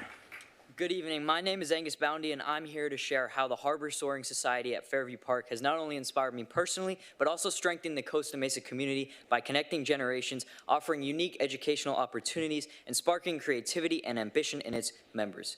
When I joined the Harbor Soaring Society, I discovered an incredible place where the joy of flight is accessible to everyone. The club offers gliding lessons to anyone who comes by, whether they're young kids, curious teens, or adults looking for something new to experience. I was lucky enough to take multiple free lessons with Matt, the club president and instructor. His lessons gave me a deeper appreciation for flying, and that hands-on experience has inspired me to take up the project of building my own plane, and I also received parts of this for Christmas. It was through my time with the club that I learned that with the encouragement and support of the members, I can find the motivation to tackle any ambitious goal, but also the knowledge and resources to make it happen. The club has truly empowered me to take my interest in aviation to a whole new level, and I hope to carry this passion into my future career. What makes the Harbor Soaring Society so special is how it connects people from all walks of life. I've had meaningful conversations with members like John, who shared his years of wisdom and stories about flying. These interactions taught me that the club isn't just about gliding. It's about fostering connections and building a bridge between generations. It's a place where people of all ages can come together, share their experiences, and learn from one another. The club also makes aviation accessible to the broader community. Beyond offering lessons, it also has a flight simulator that gives anyone the chance to experience the thrill of flying, even if they've never flown a glider before.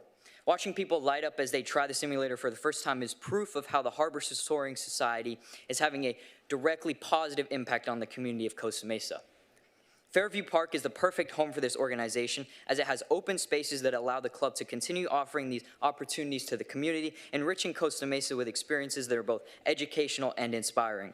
The Harbor Soaring Society has had a lasting impact on my life, and I know it has the potential to do the same for countless others. I urge you to continue supporting the Harbor Soaring Society at Fairview Park, as the club is not just about flying, it's about empowering individuals, connecting generations, and bringing the Costa Mesa community together. Thank you for your time. Thank you, thank you, thank you. Yes, sir. Hello, my name is Chase Dupre. I've been a member of the Orange County Model Engineers since 2018 and would like to show my support to the Fairview Park Master Plan, the city staff and the parks, and the Recreation Department. I've always loved being a member of the OCME and has been a big part of my life for the past 7 years. I've learned so much from my time volunteering on projects around the park.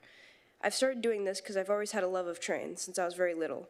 I started riding the free trains when I was just 2 years old. As time passed, I realized it's not just riding the trains, it's taking care of the park and giving back to the community. Some things to note is that we have given over 600,000 rides since 2002 and 42,000 rides in 2024 alone. We work very well with the people of Costa Mesa and Fairview Park and represent a wonderful partnership that I hope we can continue for another 40 years. Thank you. Thank you.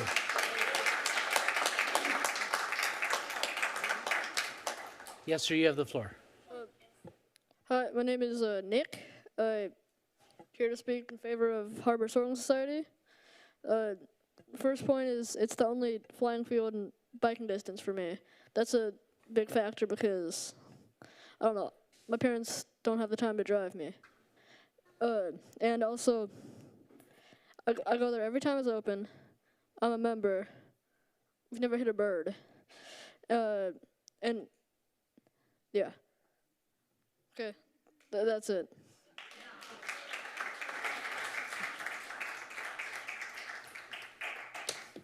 Hi, Hank, you have the floor. Good evening, Mr. Mayor, Mayor Pro Tem, City Council, staff, and citizens of the great city of Costa Mesa.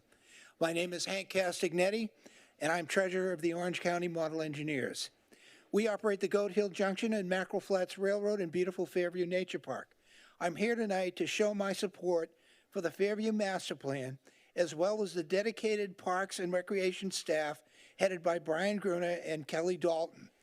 The restoration of Fairview has long been my dream, and adoption of the proposed master plan will offer a framework and direction for that restoration.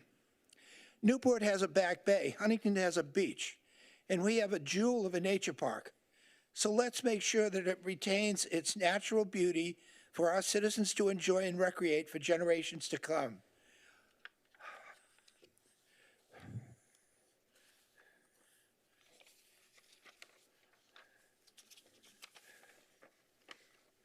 Well, there goes my 3 minutes. Okay. Our grandchildren's children will thank us for our foresight. The members of OCME are anxious to participate in the restoration of the park. We stand ready to assist in the reintroduction of native plants, which will attract native birds and native animals to enhance the experience of visiting this beautiful city amenity. For 10 years, I have stood at this lectern and advocated for restoration of the park. I love trains, yes, but without the native plants and animals, we have nothing to show you from our trains but dirt. And you can see that in your own backyard. In addition, OCME would like to thank the park's sole maintenance technician, Paul Lopez, and his dedication to keeping the park safe and in good repair, as well as Andrew Lucio and his graffiti eradication team, who spend an inordinate amount of time cleaning the vandalism from our trestle bridge. In conclusion, the members of OCME ask you to please adopt the Fairview Park Master Plan as proposed by the skilled consultants from MIG. We hired these experts because they are leaders in their field and recognized for their knowledge in parks restoration. We should embrace their findings. Thank you. Thank you, Hank. Yes, ma'am. Hello, I'm Kari Vozenelik. I'm here to support continued use of Fairview Park for the Harbor Soaring Society, excuse me, specifically at its current location. And partly the interest in the current location is my understanding is that specific site is important to the function of the flying. Having the bluff there, having the winds that come up from the bluff are important to have the conditions for new people to be able to learn to fly, have it accessible to the kids, and also to have the complexity for some of the advanced people to advance and compete if they're interested. So it's not just Fairview Park, but it's that specific location where it's been for decades, as we mentioned. So that's my first comment. And then I appreciated the council's comments earlier clarifying the extension of the use agreement. Because when I read the agenda report, it said that that agreement was continued until the master plan update draft is presented or until May 31st, 2025, whichever comes sooner. But if I'm understanding correctly, it is now going to be extended until the final draft master plan is approved. So that's great, I appreciate that. But I would ask for clarity if that includes allowing the field maintenance that's allowed under that use agreement, which hasn't been allowed in the recent months and is important for the Harbor Soaring Society. And beyond that, I would just give a little bit more shout out to the Harbor Soaring Society. It does a great job at the park itself and also community outreach. From my personal experience, I've seen it at Imaginology. It comes to Spring Fling at Victoria Elementary and works with the students there. And then it helped my Girl Scout troop, my daughter's Girl Scout troop, get a flight design badge, something like that. So they put their time in it to help the community as well as to fly the planes. Thank you. Thank you. Yes, sir. Hello, Mr. Mayor, City Council, and City Staff. My name is Mike August. I'm the Vice President of Facilities for Orange County Model Engineers. I'm here to speak in favor of the master plan. OCME has been a staple in Costa Mesa. We have close to 300 members, and we keep growing. Most of our growing members are coming from families with small children. One of our main goals is education about the park, about the nature in the park, and education in STEM activities. A lot of our older members will show the newer members how to operate things, how to work with the engineering, how a steam engine works, how to build it, how to fix it, how to do all that. It's all about passing on that information. We are open to the public for rides on the third weekend of every month. During these rides, during these weekends, we typically give 38 to 4,000 rides over the 2 days. During those rides, we show guests the nature in the park. We show them plants. We show them the animals. It's how they're able to see the park. Our members are also stewards of the park. As mentioned before, a lot of times they're the first ones to call in a problem with the park, people in distress, fire, other things. And I'm pleased that the council has included OCME in the master plan, and our members are honored and will uphold the values of the city. Thank you very much. Thank you. Yes, sir. Thank you, Mayor and Council. I want to talk tonight about the Fairview Park maintenance. We know we're going to do a lot of renovation and big plans and all, but you may remember I've been here many times in the summer, and I've also spoken at the Parks Commission about Christian Redmond's two projects. But I'm Christian Redmond's father, Lynn Redmond. So Christian was born in our condo 1998, which is about a 20-minute walk from down Canyon to Fairview Park. And over time, being a farmer at heart, my grandfather helped start the first 4-H club in Page County, Iowa in 1903. We had no place to do any farming of any kind, so we rented a parcel at Hamilton Community Garden. It's still there, parcel number 1, and taught Christian how to raise vegetables and what it was a weed and all that, just like my grandfather taught me. But being close to the park, and we went to the park a lot, we found out that there were some things at the park he could get involved in. So he worked with Mr. Staples, Robert Staples, about 12 years ago, and was given the former Vandersloot Garden as a stage scrub habitat rehabilitation project. And he did that. He organized and got 80 volunteers, planted 800 plants, and over the 2-3 year period of replanting, was able to get it established. And then he also was given the coastal sage project down below in the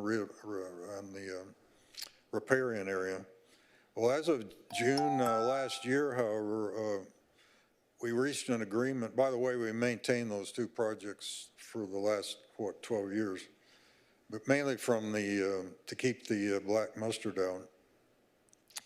But as of last June, we had a meeting with the Parks Director and the new Parks Director, and reached an agreement that we should no longer be doing any weeding in those areas due to the influx of the gnatcatchers and whatnot.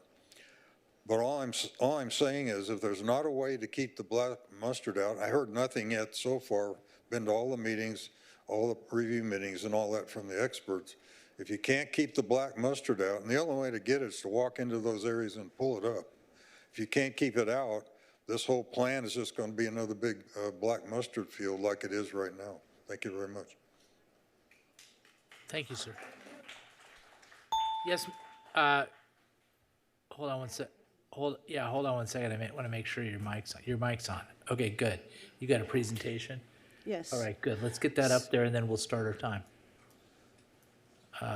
Hold on one second, Kim. Kim, I'll tell you when to go.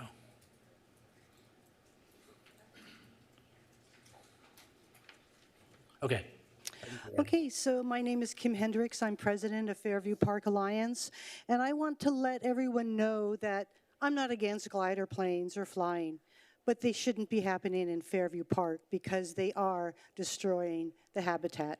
Just like the sport fields back in 2016. I'm not against sport fields, but they just didn't belong in Fairview Park. So maybe you can just move them somewhere else. Here's a Sace Phoebe. She lives here year-round. She doesn't like forests. Here's the volunteers. We have a huge community support for many years. We're being trained to clean out the vernal pool watershed, which we've done. And we're having a big planting event February 8th. Cotty Petrie Norris has recognized us because of our good work and our community support. Here's Fascicle tar plant. It's a keystone species in Fairview Park, exactly where the Harbor Society is destroying. And all this beautiful keystone species, nutritious seeds, habitat. And here's a poster. I hope you guys will look at it more closely. And they destroyed it. They just wiped it out because of you guys allowing it. And they wiped it out even more. And even the endangered tar plant, which was tagged by city staff to not be touched, they wiped it out. And it's just desolate now. Here's a blue grosbeak, relies on it. This is a migrating bird, a bush tit. And these are the HSS permits issued since 2015. Globally, they have been declining, not just locally, globally, okay? 21 residents in 2020. Now there's 2. So you're saying if this is a democratic society that you're going to allow 2 people to destroy Fairview Park and, oh, Timmy's not going to be an engineer if we don't keep Harbor Soaring Society there? That's not true. My son is becoming a commercial airline pilot. He's in the Army. He's in Vicenza. You should know where that is, Miss Mar, Vicenza, Italy. And so, excuse me, but no, they are destroying something that is good for the whole community. And we hope that you will not allow this. Thank you. Yes, sir. Good evening, members of the Costa Mesa City Council. My name is Mike Jimenez, and I am 23 years old and a lifetime Costa Mesa resident. I am also a proud hobbyist and a member of the Harbor Soaring Society, or HSS, which has been an integral part of my personal and professional journey. I stand before you today to advocate for keeping the airfield in Fairview Park open and included in the Fairview Park Master Plan revision, as it is not just a space for flying RC gliders, it's a space for education, mentorship, and community building. I was introduced to HSS by Mary Capolini of SOY, the Save Our Youth organization. SOY played a significant role in my life when I was in high school, providing me with guidance and opportunities that have shaped the person I am today. My connections with HSS led to a transformative internship at a local technology company where I gained hands-on engineering experience. That experience, combined with my education as a mechanical engineer from Cal State Long Beach, has set me on a successful career path. HSS and the airfield at Fairview Park offers others the same opportunities I've had. Beyond the joy of flying gliders, HSS fosters a space for learning and growth. Here, individuals can explore the fascinating world of remote-controlled soaring gliders, learning to build, fly, and repair them. These activities naturally introduce principles of physics, aerodynamics, and thermodynamics in an engaging, hands-on way. But it's not just about science or flying, it's about connection. At the airfield, people of all ages and backgrounds come together to share passion, exchange knowledge, and build relationships. For me, those connections have been life-changing. Closing this airfield would strip the community of a valuable resource that inspires creativity, curiosity, and camaraderie. I strongly believe that keeping the airfield open ensures that others, especially youth, can have access to the same unique opportunities I've been so fortunate to experience. Thank you for your time and for considering that the profound impact that the airfield has on lives like mine and countless others in our community.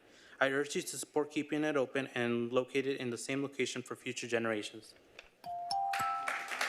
Thank you. Thank you. Yes, sir. Good evening, Mayor, City Council members, and staff.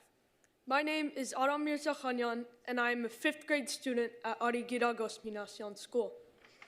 I have come to speak about the Fairview Park Master Plan update, and I am very much in favor of protecting wildlife. The reason I'm in favor is because Fairview Park is one of the most beautiful places I have seen, and I would like to be able to see every different kind of species there.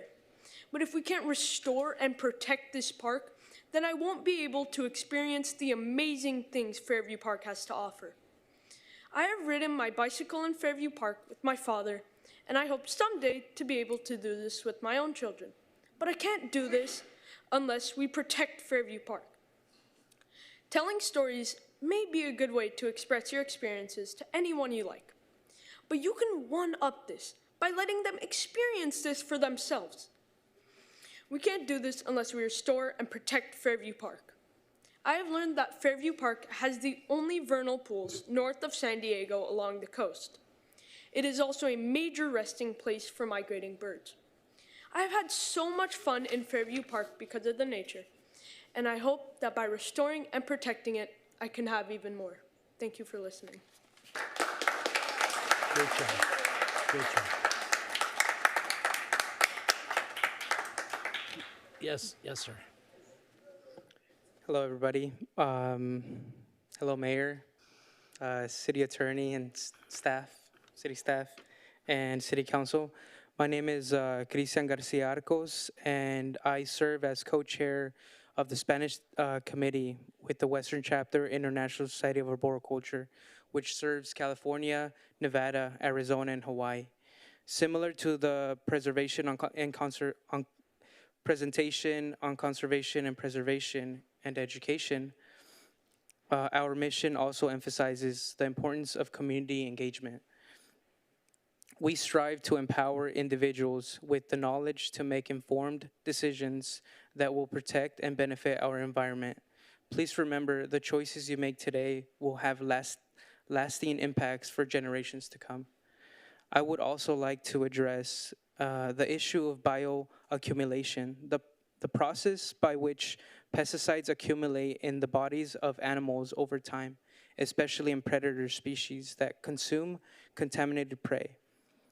To better protect our local wildlife and ecosystems, I encourage the consideration of non-toxic methods to deter insects in homes and other areas, and this is by allowing residents to be educated on this information so that, as you can see, the Fairview Park is surrounded by homes that could impact in a negative way if we don't make that information clear.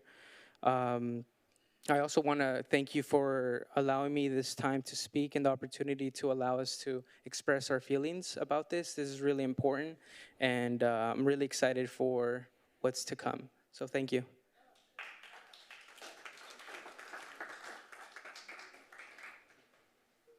Hi, I'm Priscilla Rocco. Welcome new council members, and a belated thank you to the council for the beekeeping ordinance and the traffic calming measures throughout the city. Fairview Park is a unique jewel, which adds nature's art to the performing and fine art venues within Costa Mesa. As the Fairview Indian Site on the National Register of Historic Places. When children tread the past, they're actually stepping back thousands of years into the footsteps of the Ashaman and Tonga tribes. The cultural and spiritual home of these tribes is more than the ancestral artifacts buried beneath. It's the biodiverse native habitats and the rare vernal pool complex that sustain them and hundreds of rare and protected species of birds, bees, butterflies, amphibians, lizards, snakes, and fairy shrimp. These biodiverse ecosystems are not just the edifice in which they worship, they are the entities of their worship, a cathedral of nature and spirit. Yet while the council spending $100,000 of our tax dollars to restore and monitor 3 of the vernal pools, you're also allowing airplane hobbyists to destroy the watershed that feeds them. This vernal pool complex is so rare that scientists from the federal and state departments of Fish and Wildlife have repeatedly told Costa Mesa to stop HSS's destruction, as have biologists you've hired, the Fairview Park Steering Committee you appointed, the Fairview Park Administrator, over 800 members of the Fairview Park Alliance, 70.9% of the residents that voted Measure AA into law to protect Fairview Park, and the California Administrative Code that states no person shall remove, injure, deface, or destroy any object of paleontological, archaeological, or historical interest or value. On November 8 last year, at a master plan update meeting, which no council members attended, Travis Brooks, a restoration ecologist, showed 100 years of aerial photographs documenting the damage done to the vernal pool watershed by the Harbor Sorting Society, whereupon the leader of HSS, who doesn't live in Costa Mesa, rose to his feet. Despite the fact that this small group's operations and much of their flying occurs in Newport Beach and other areas in Orange County, he threatened to oust from office any member of our city council who votes to oust them from the park. The city council then voted to allow them to continue flying. When that extension ended, HSS circumvented the council by having a secret meeting with city manager with no public notice, who also extended their access. That's it, Priscilla. Yes, ma'am. Hi, my name is Lali Jocelyn Rodriguez Romo. I live in Shalimar, and why is Fairview Park special? Fairview Park is unique because it's like a safe home for many rare and special plants and animals. It has different types of habitats where creatures like the California nutcracker, bird fairy shrimp, burrowing owls, and even native bees live. One of the coolest parts of the park is the vernal pools, which are little puddles that form in the winter and dry in the summer. These pools help animals like frogs and insects grow without danger from bigger predators like fish. Thank you. Really good. Nice job, nice job. Yes, ma'am. Hello, Mayor, Council members. Thanks so much for this discussion on the master plan for Fairview Park. My name is V, and I'm a member of the OCME Club, and I wanted to address some of the ideas that were brought up here, the win-win situation. Council Reynolds talked about the idea of ecotourism. We are very much interested in partnering with the city and finding ways that we can become this really, really unique place. The culture, the history, I think OCME has been a long part of that. My son and I wrote a children's book that I gifted all of you a copy. The idea here is showing how the birds and the trains really do work together. We're gonna have another one coming out about the burrowing owls being an endangered species. And from my time in the club, I'll have to say I'm not a train lover, but really the mom of someone who loves trains. And I think this is such a wholesome place. You know, growing up in a world where the kids are addicted to phones, you see these kids out on the railroad tracks working hours, putting up tracks, cleaning up trash, picking up golf balls that fly from the other side of the course. I asked my son, why do you love OCME so much? And he said, Mom, I love the faces of the children when they're riding the trains. I love how happy the adults look. And I've met adults who've said, I used to take my grandparents took me here, and now I'm taking my children here. And so when we talk about the history, the culture, the environment, OCME really has become a part of it. And I've met people who are tourists from all over the world coming to Fairview Park, coming to Costa Mesa, not just because of the park, but because of this unique collaboration.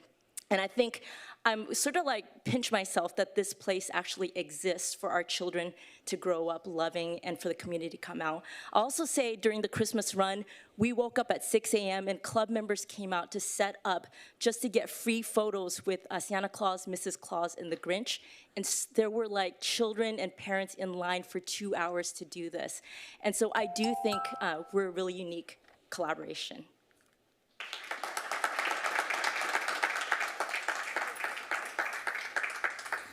Yes, sir.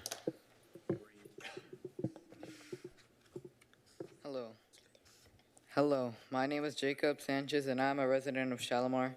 And I'm here today to talk about why it is important to teach people about the park. A lot of people don't realize how important the park's ecosystems are. For example, some people walk or bike off the trails and damage sensitive areas like vernal pools, even though they don't mean to. Educating people about the importance of these ecosystems help prevent unintentional harm and encourages everyone to be more mindful. Thank you. Yes, sir. Hello, my name is Liam, and I have been an OCME member for 6 months. And I totally am in favor of the Fairview Park Master Plan. In the 6 months I have been a member of OCME, I have already learned how to replace ties, build tracks, install tracks, put new ballast in, learned briefly how engines work. OCME is an amazing place where children could learn how trains work. Thanks, Liam.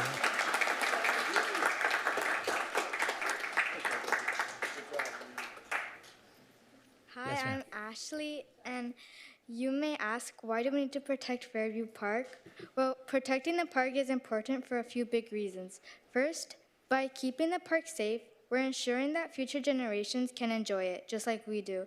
It also helps maintain a healthy environment by cleaning the air and water, reducing pollution, and keeping natural cycles in balance.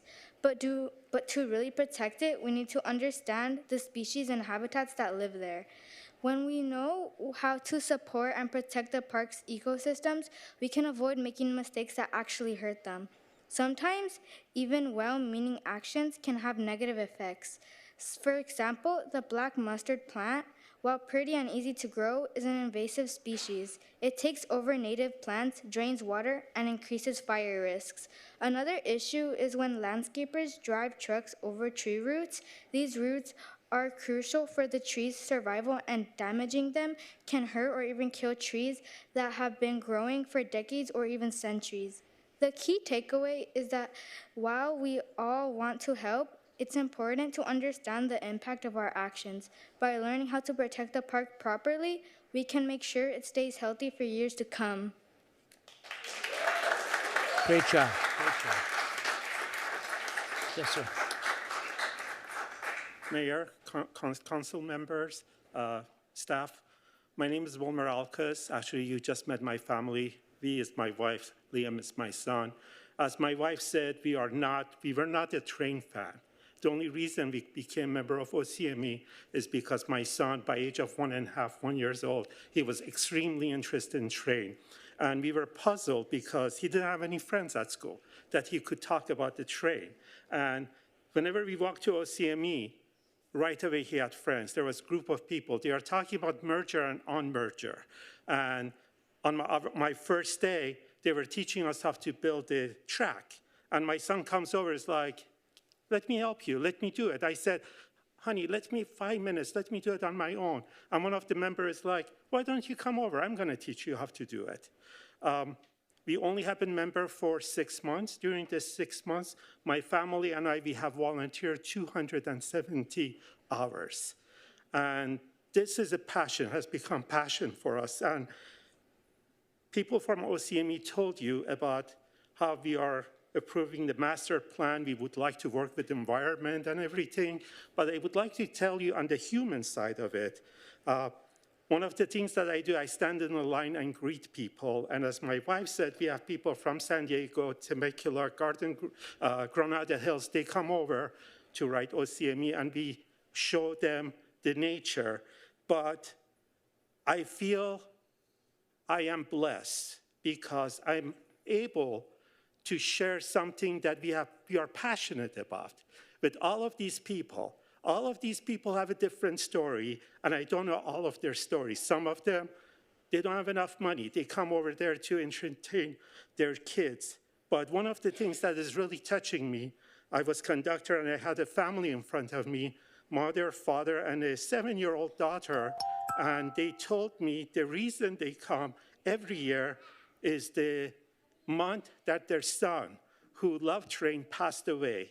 And in order to honor his memory, they come and ride the train. And to me, having that opportunity to give them that, that's the blessing. We love the park, and I love to serve people. And we would love to work with you guys to save the Fairview environment and beauty of it. Thanks for your time.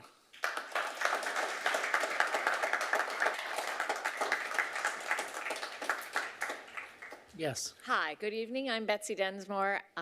Greetings and thank you all for all that you do for the city. I happen to have the privilege of living on Nancy Lane, which is adjacent to Fairview Park, and I'm really thrilled that we are investing this effort in this, time and actually quite a lot of money in coming up with a master plan, and hoping that the enthusiasm you're seeing here tonight will inspire you to make sure we find the money to implement whatever comes out of the master plan. I have just a couple of, things that I would like to make sure we have in the process of working all this out. And some things have already been mentioned. One is better patrolling to keep the illegal drones, model airplanes, gliders, and electric bikes off our trails and out of the park. That continues to be a pretty big issue some days. And the other is, at some point in your presentation, you mentioned there's a storm drain master plan. I'm on the south end of the park. At the south end of the park is a trail which is part of the loop, and that trail flooded last spring and will continue to flood faster and faster because what used to be a drainage ditch that actually held a lot of water has pretty much filled in, as has the drainage ditch that goes out of the park and into a cul-de-sac and then on with wherever it goes for the city, I'm not sure. That's also filled with mud. So we have a flooding problem that's about to get pretty dangerous if it's not addressed. And I think it speaks to a need to formalize that trail, because somebody told me the south end of the park, that trail just kind of evolved. It may not have been originally in the plan, and it is very heavily used, so it would be nice if it wasn't a muddy mess when it rains. Thanks again. Carry on. Thank you.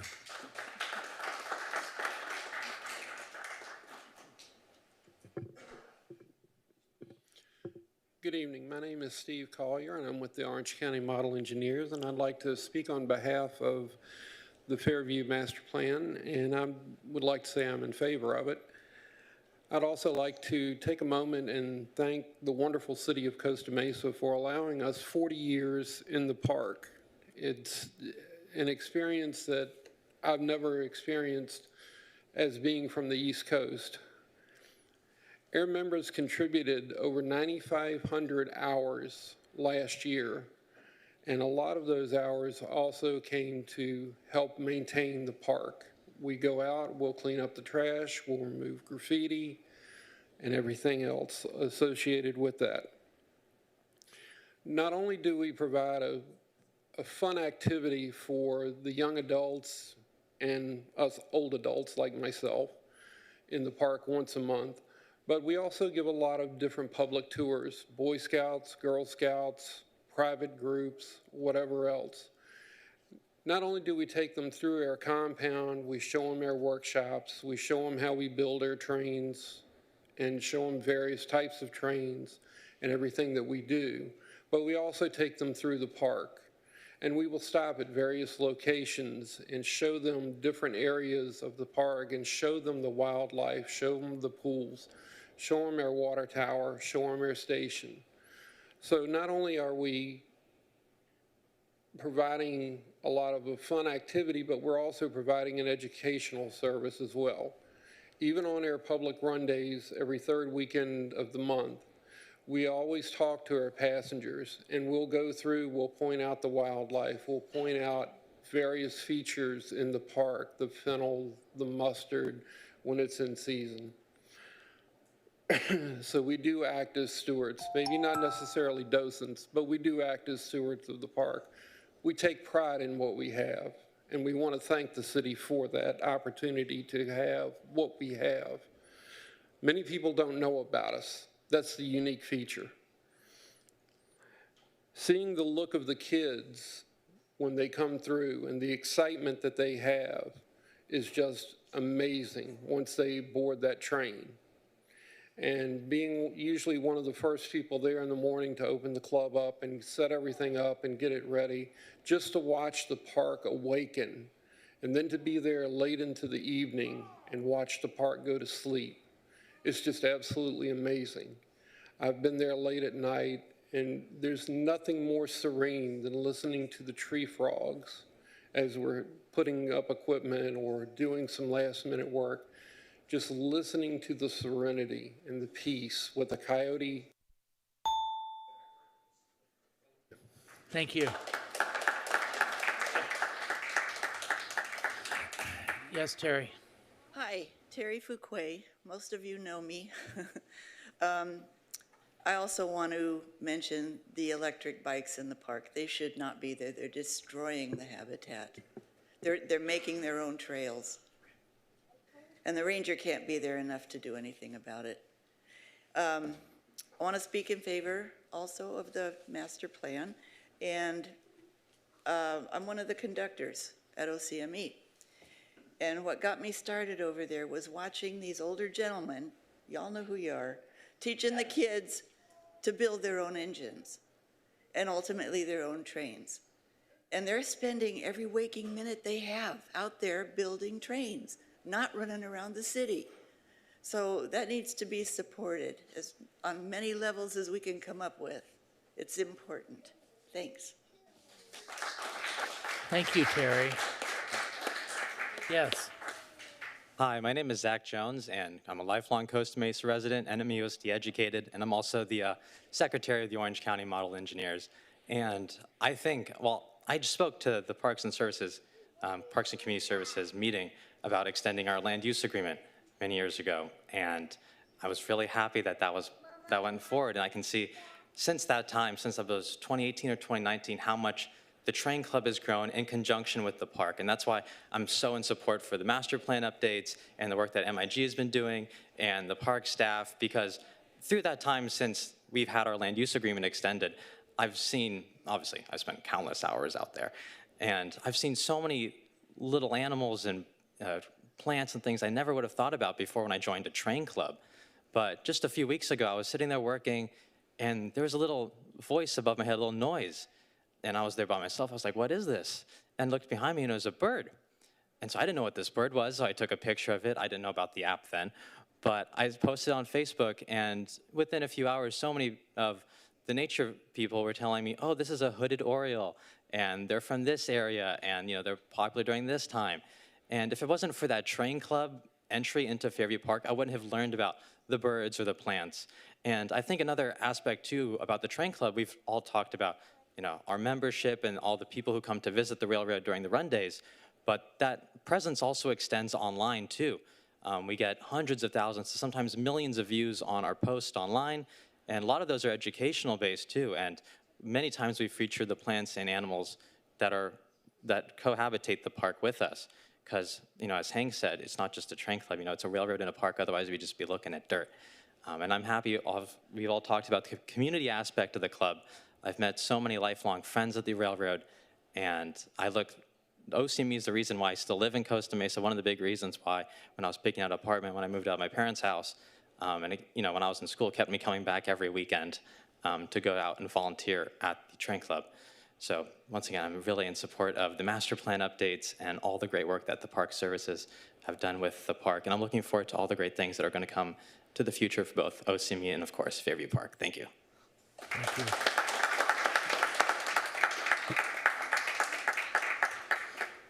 Hello, everyone. My name is Cole Cresilius. I'm the vice chair of the Fairview Park Steering Committee. I wanted to tell you a little bit about why I chose to get involved with the steering committee. I'm originally from the Pacific Northwest, and dirt and trails are kind of in my blood. Those are things that I also very much want for my kids to grow up around and have the experience of. And so when I discovered Fairview Park, which to my surprise, many people in Costa Mesa don't even know exists, I knew that I wanted to invest in maintaining and helping people, learn about it and use and experience this park. Because for me, I believe that conservation is in direct correlation to the public's use of a park. Because when they can experience a park, when they can see all the wonderful flora and fauna that we've heard so much about tonight, and be in the trails and witness it firsthand, then they care about maintaining it. Then they care about preserving and ensuring that that's not only there for them, but for their kids, just like I am now. When it comes to the steering committee, I was looking for a way to get involved and help my city. I felt like that was important, something that I was looking to do, and it's been a very fun process. It's kind of coincided with this master plan update, not because of any planning on my part, but just by providence. And that's been an extremely fun process as we've got to learn so much alongside city staff, and our consultants, alongside the community, as we've got to hear from three different gatherings with three different opportunities for people to come and express what what's important to them about that park. And that's been really transformative for me, honestly. And it's been transformative just to learn about this process of local government, to learn about what you all do. God bless your souls. It's really incredible, honestly. So thank you for that. And in my time remaining, I just want to say that, as Arliss mentioned, we as a committee have been super in the weeds with so much of this stuff that's been discussed tonight. And I know that in the time that we had, I know the consultants, everyone's like, this does not do anything justice for the amount of research and everything. This is something that is a once in a generation, if not once in a lifetime opportunity. So let's really dive into this and do this meaningfully. And I'm available to chat with any of you at any time. So thank you. Thank you, Cole. Yes, Chris. Hello, my name is Chris Cuthill. In my house, my wife does most of the public speaking. So today it's my turn, she said. So here I am, right? I've been a resident of Costa Mesa almost 50 years. You can tell who I'm representing today. I think I dressed the part. When I was a kid in the 80s, going to Estancia, Fairview Park, what is now Fairview Park, was just a dirt field full of weeds. That's it. It had one little path like right through the middle of it that we would cut through to get home, and that was it. It had no trails, no paths, no railroad, no concerts in the park, no hiking trails, nothing like that. So it's just amazing to see what the park is today. It's beautiful. It's the usage of it is phenomenal. There was no hiking in Costa Mesa back then. No concerts in the park, no trains. So it's great to see what's happened with the park since then and what a valuable, valuable place that is. I don't know if you know like the fun facts about the park, but we give more public train rides than any other train club in the entire country, even more than Los Angeles Live Steamers. So we're a very well-known club, and you can't just do anything like that for free anywhere. You know, if you've been to Disneyland or anything like that lately, you know how expensive anything is. So having free train rides is just an amazing thing. I'm fortunate enough that I have a house on the west side now. I live about a block away from the club, so I can get there pretty quick, pretty easy. Now that I have kids, my whole family's a member of the club. So you're filming me? I didn't give you permission to film. Great. Yeah, she's going to post this later. But the club is just such an amazing place for both the public, and you can see all the families, how many kids are actually members, full-blown members. These kids with the tags on, these are full-blown members of the club with all the privileges that the adults have, except for running trains on public weekends. But that's it. Other than that, it's what they do. And you can see this kind of support for what we do.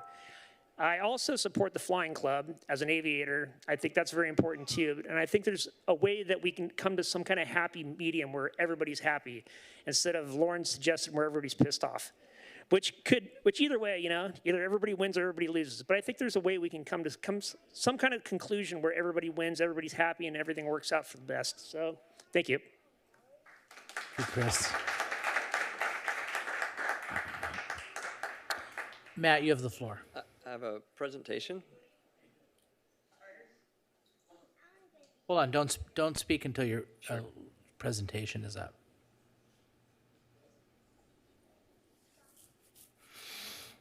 Okay. Okay. Good evening, Mayor and City Council members. My name is Matt Garcia, and I'm the 2025 Harbor Soaring Society President and a resident of Costa Mesa. Thank you for the opportunity to speak tonight. Next slide. I would first like to express HSS's sincere gratitude to the council, to you guys, for reopening the flying field at Fairview Park in July 2023. The last 18 months have been really great. The community is more involved every month and participation is growing. HSS membership is growing. We gave over 500 free flight lessons to members of the public over the last 18 months.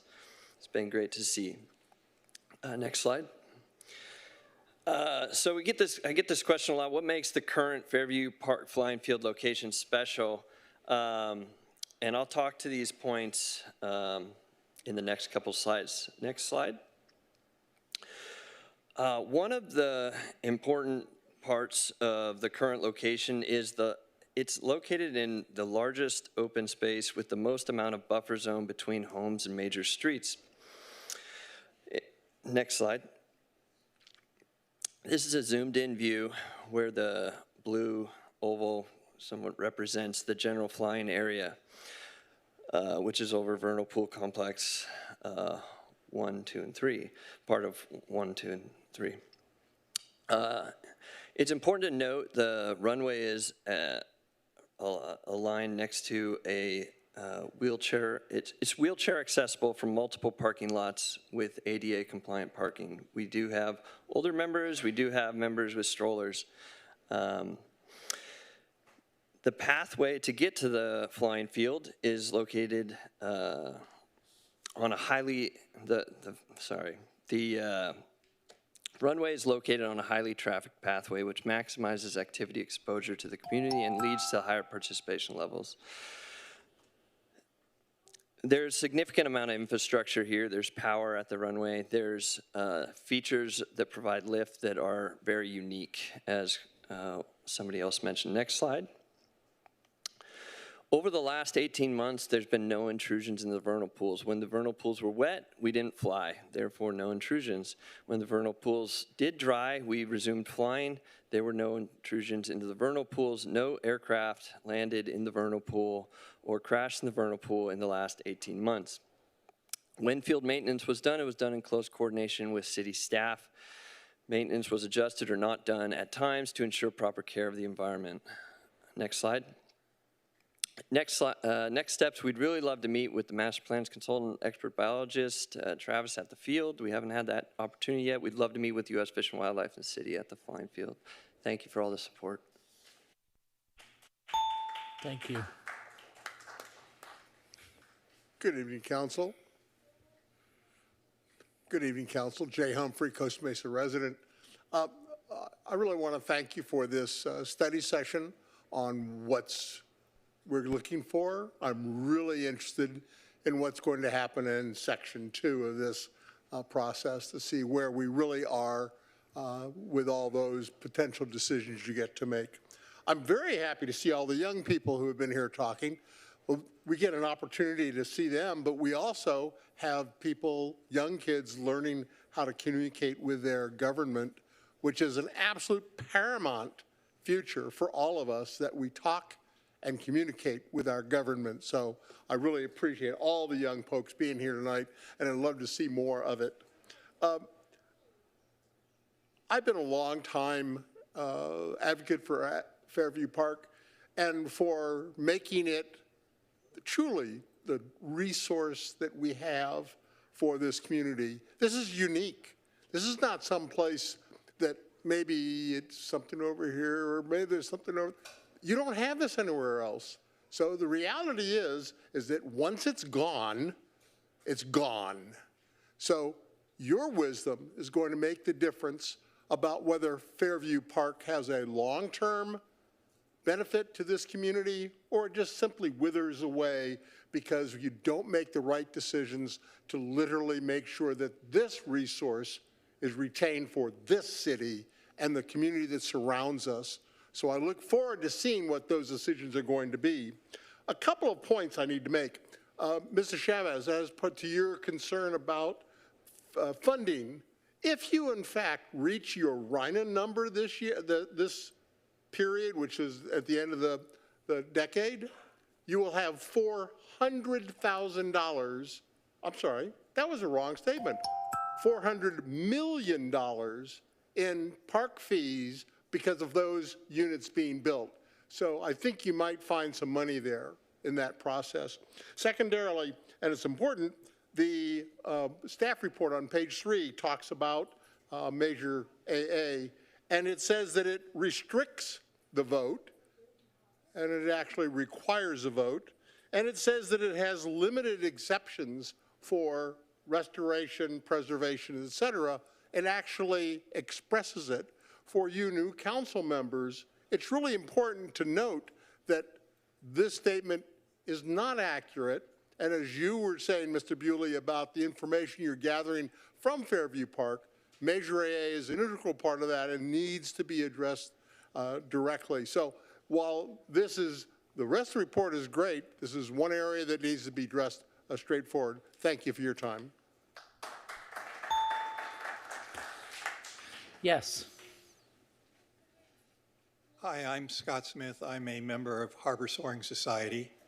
I really appreciate the struggle that everybody's in to reconcile all the people's desires and needs. It's a tough job, but I think you're all up to it. I just want to communicate that the flying field at Fairview is a unique resource in Orange County. All the places for flying thermal gliders have been shut down, except for this park in Orange County. Not only that, but this particular flying field is a very good experience for thermal flyers. Let me talk about thermal flying for just a moment, because that's the basis of the flying here. Thermal flying is exploring an atmosphere, a terrain, an area, a volume that's continuously variable. It's like being able to explore a new world from your house. It's always going to be different.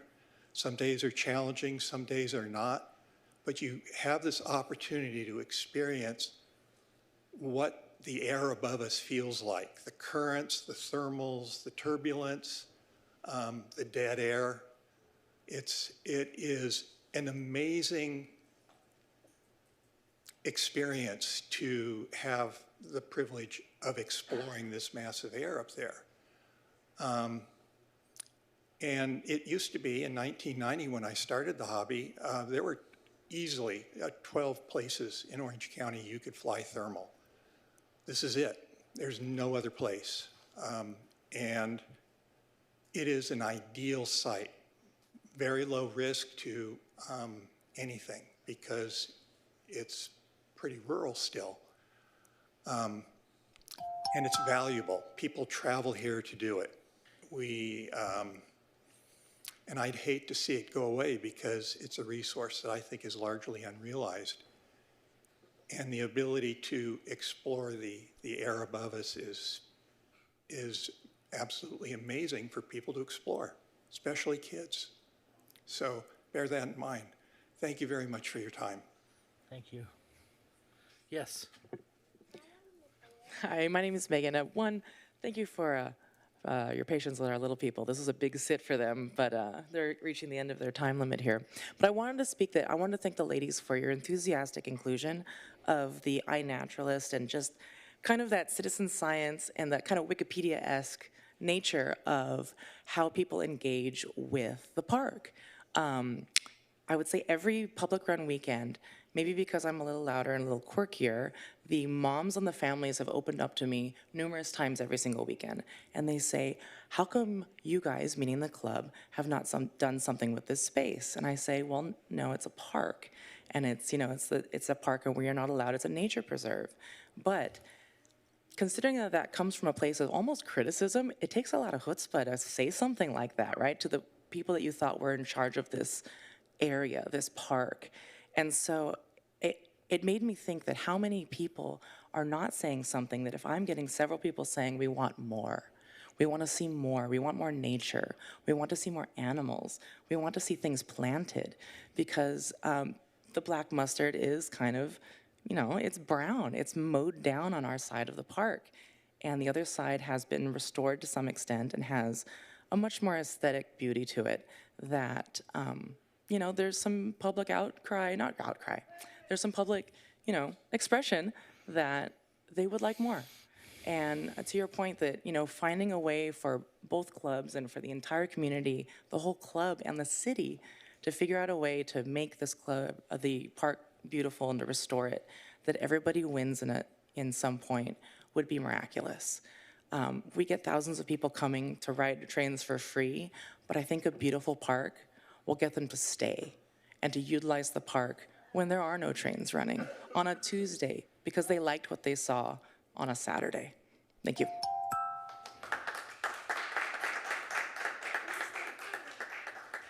Yes, sir. Good evening, Council. My name is Dean Payton, and one of the great tragedies of maturing is the loss of your imagination.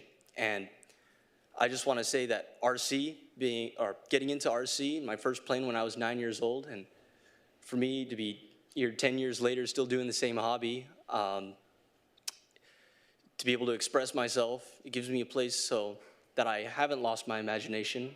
Aviation is the one thing that continues to bring me the childlike joy, unwaveringly. The amount of places you can go to meet other people to learn and to fly with is extremely rare, and to find a club with a community as warm and welcoming and as the Harbor Soaring Society is I've found nowhere else.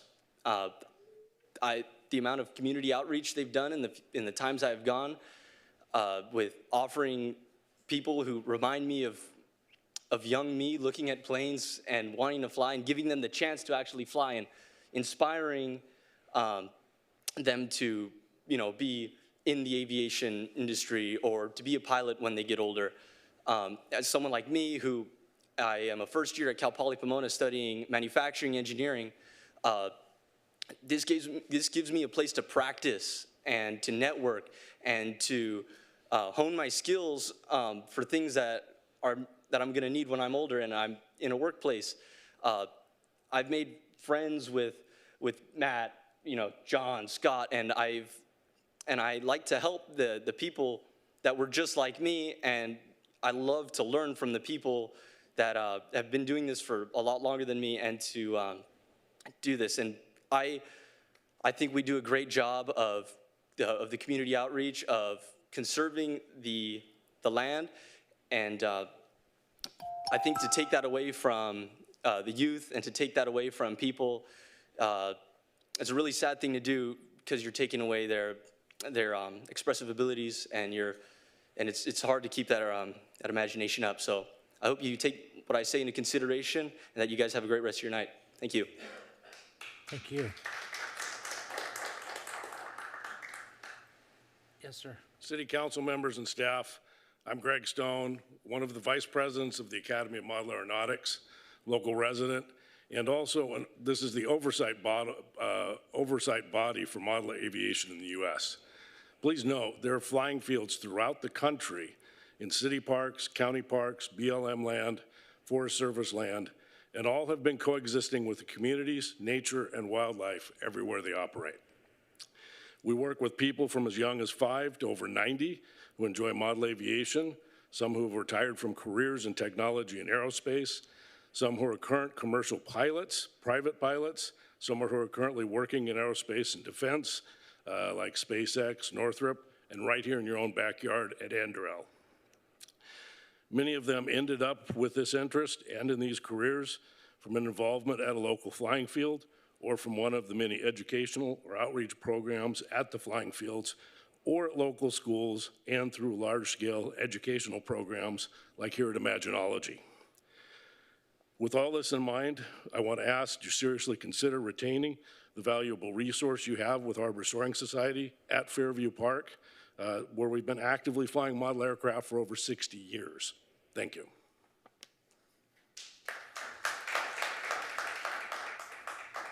Thank you. Hi, my name is Jeff Payton, and I'm here in support of the Harbor Soaring Society. The young man who came before me is my son, and as a proud father, also a pilot. I did not plan on speaking or saying anything to council today or anybody in this room. I was sitting at home, and my son came up and says, "Dad, we got to go. We got to support the Harbor Soaring Society. There's a meeting, and they might shut them down." And as a father, you look at that passion in your kids' eyes about what they love and what they aspire to be and what they learn. I hadn't seen that before, and I'm just so proud of him.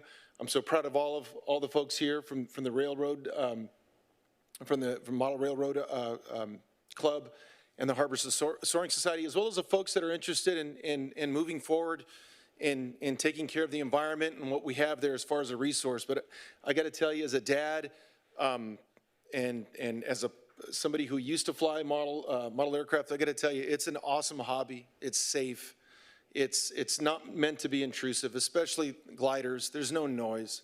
It's balsa. These kids are learning so many good things. I mean, my son is giving flights to little kids that have no idea that this was there, and they stumble on the railroad or they're walking around, and my son is going out there introducing the hobby to them and being a part of it, and the passion that these young folks have is just amazing. There's folks that have been here flying at this park, part of this club, since 1972, and the club's been around since 1964.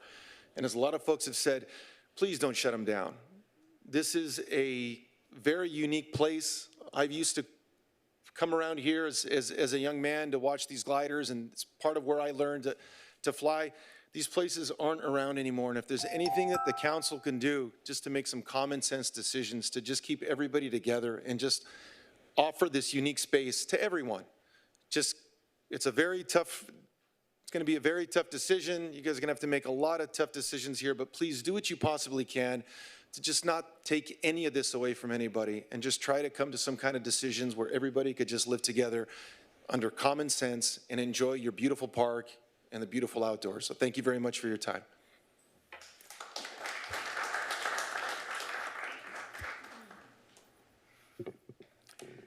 Hello, my name is John Rittenhouse. I'm a 60-year resident of Costa Mesa. And I would like to say that actually for the past 60 years, Harbor Soaring Society, I should say also I'm a member of the Harbor Soaring Society. For the past 60 years, Harbor Soaring Society has called Fairview Park our home. And of course, we're here tonight to ask that you allow us to stay there. As I listen tonight, I've come to the realization that maybe one of the most important words has not been spoken, and that is children. The other side, rightly so, is very protective of the environment, and we appreciate that. But if you don't have another generation of children that appreciate it, they will not protect it when their time comes. And part of that is getting them out into the environment, out into the park, and that's what we do at Harbor Soaring Society. I have a lot more to say, but instead of going through that, I would like to run a little video, if that could be run. My name's John Rittenhouse, Fairview Park. This is filmed 10 days ago. It's not cherry-picked. It's just an average Saturday at Fairview Park.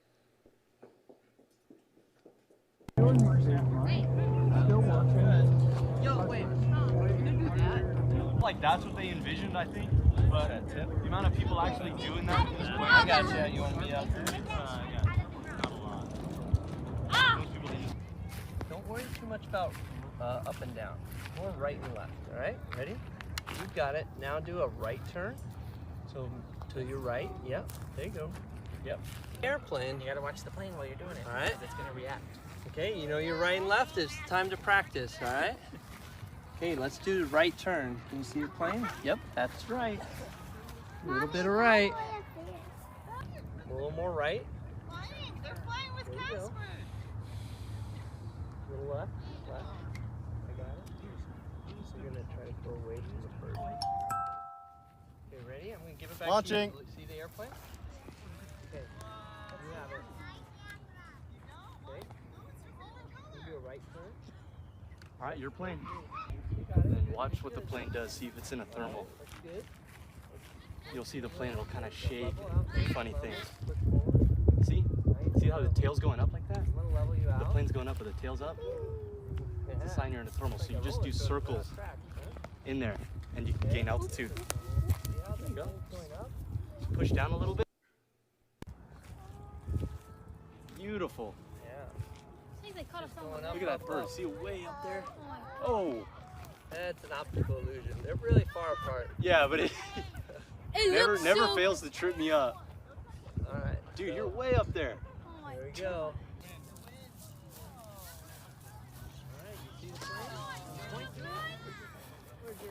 Right at your feet. Nice landing.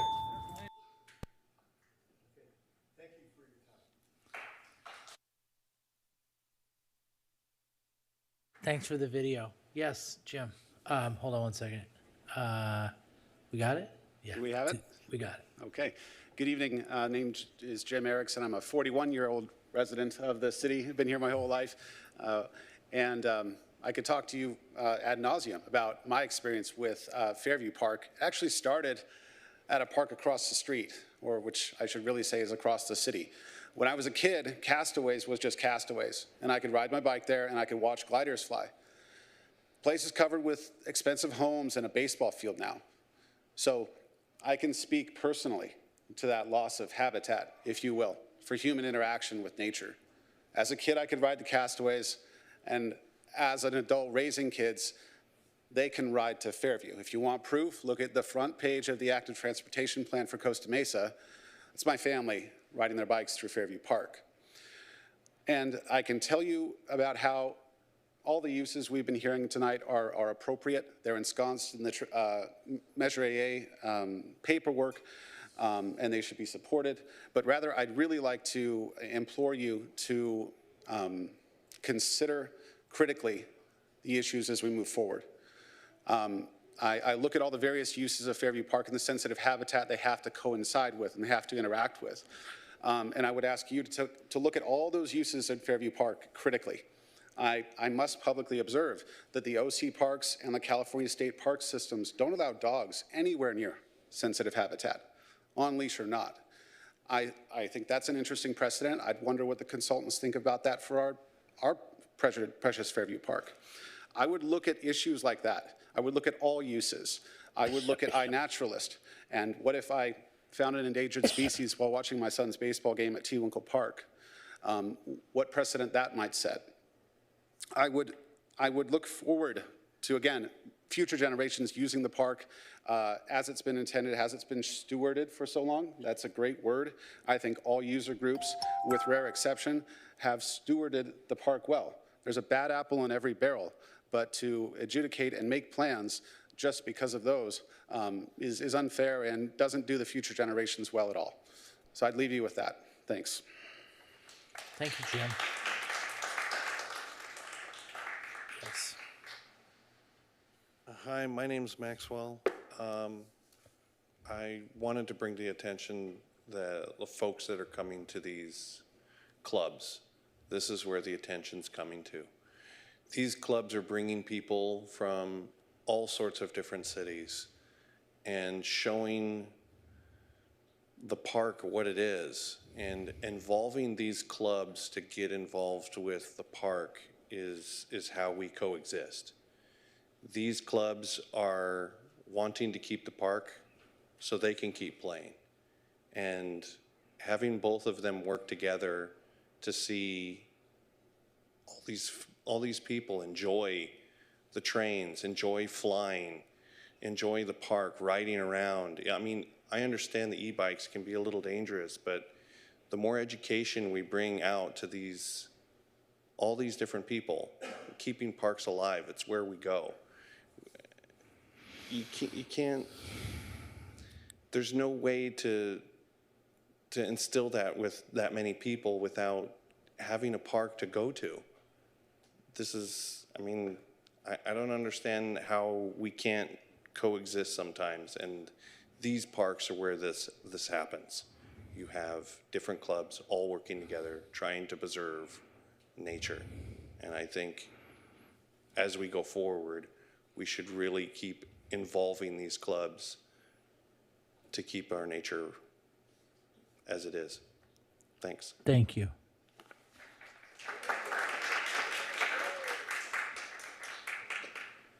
Madam Clerk, who we got on Zoom? James Robertson, please. Mr. Robertson, you have the floor.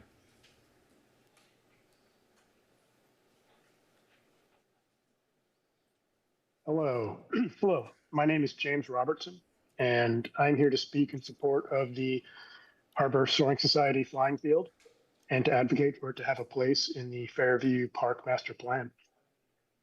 I have visited the flying field during HSS operations and watched the members teach new people to fly, and how patient they are with kids, as you could see in the video clip that was shown a minute ago. The club is very welcoming and encouraging, and in my opinion is a model for how to promote STEM activities. It is a focal point for knowledgeable technical members to pass on wisdom to a new generation. As others have mentioned, its location in the park permits discovery by other park users, many of whom have not seen or experienced the joy of gliders before. I've personally witnessed kids and adults amble along the nearby pathway, see the gliders, and get drawn in by the question, do you want to try? This is an important way to expand the reach of hands-on science and engineering activities to the community, especially to people who might not have known about these before. As the mayor mentioned, inclusivity is one of Costa Mesa's core values, and I believe our parks should embody this and be inclusive to wide swaths of the community. The Harbor Soaring Society has coexisted for over 60 years, and we've fought for Measure AA, and we've worked with U.S. Fish and Wildlife Service for decades, and then we have differences. Thank you. Thank you. Next speaker is Kevin Coach. Kevin, you have the floor.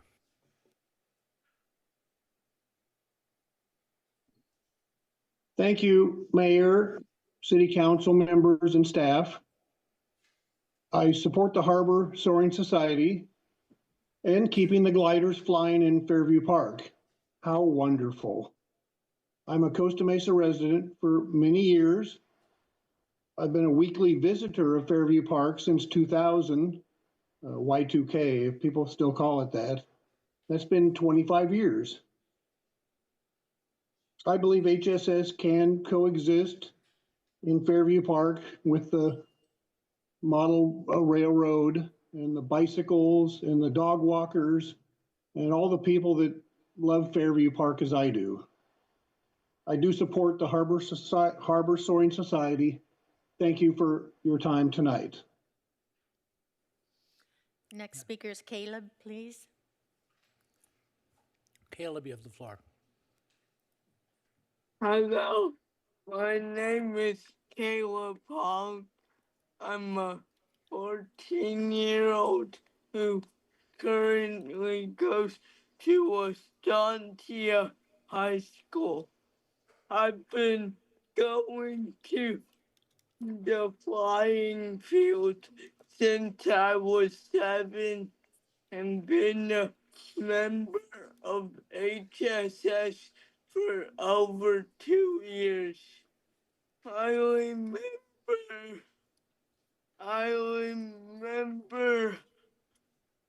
flying planes when I was little. It was so fun. My friend and trainer Henry Smith III would help me and other youth my age.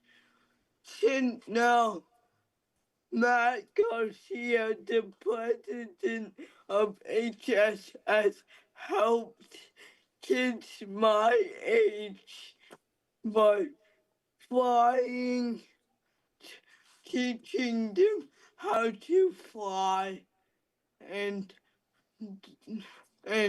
like me, through the club, I learned the basic physics and movement.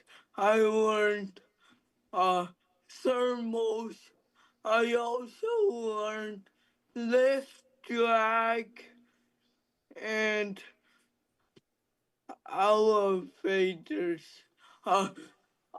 Since the field reopened, I built my own plane using simple materials and servos given by the club.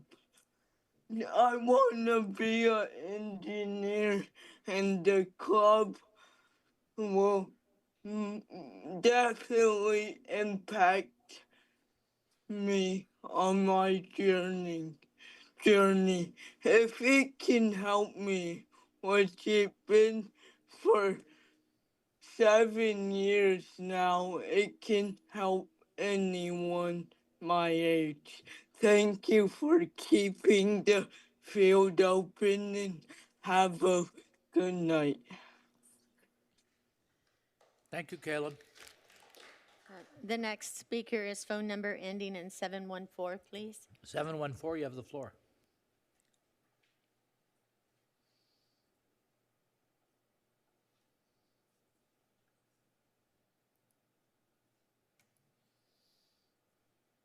That's 714. I was watching the presentation, and the one thing that stood out to me the greatest is in the presentation when they said that there are species that can only survive in Fairview Park.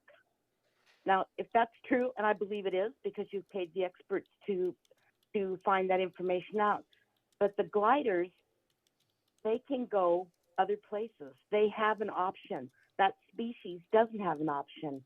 And when they're talking about thermal air, there's nothing better in soaring than to watch a Cooper's hawk use that thermal air in Fairview Park. I noticed in the video that they posted that where they were flying their planes, there were no birds on the horizon or anywhere near. The other thing that came to, that I wanted to say is that this session that you're having now is an informational session for the presentation and whatnot. Yet you had one councilman that very graphically telegraphed what his vote is and almost demanding what he wanted in this. And I think that we all need to keep our minds open on what's going to go on. We have AA, we have the Fish and Wildlife that have made it very clear on their stance of what's going on in Fairview Park. So thank you for your time and all of the individuals, especially the children that spoke. Next speaker is phone number ending in 613.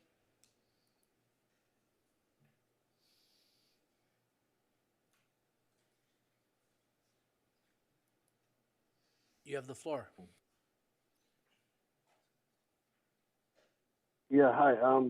I want to just take a step back and look at the big picture here.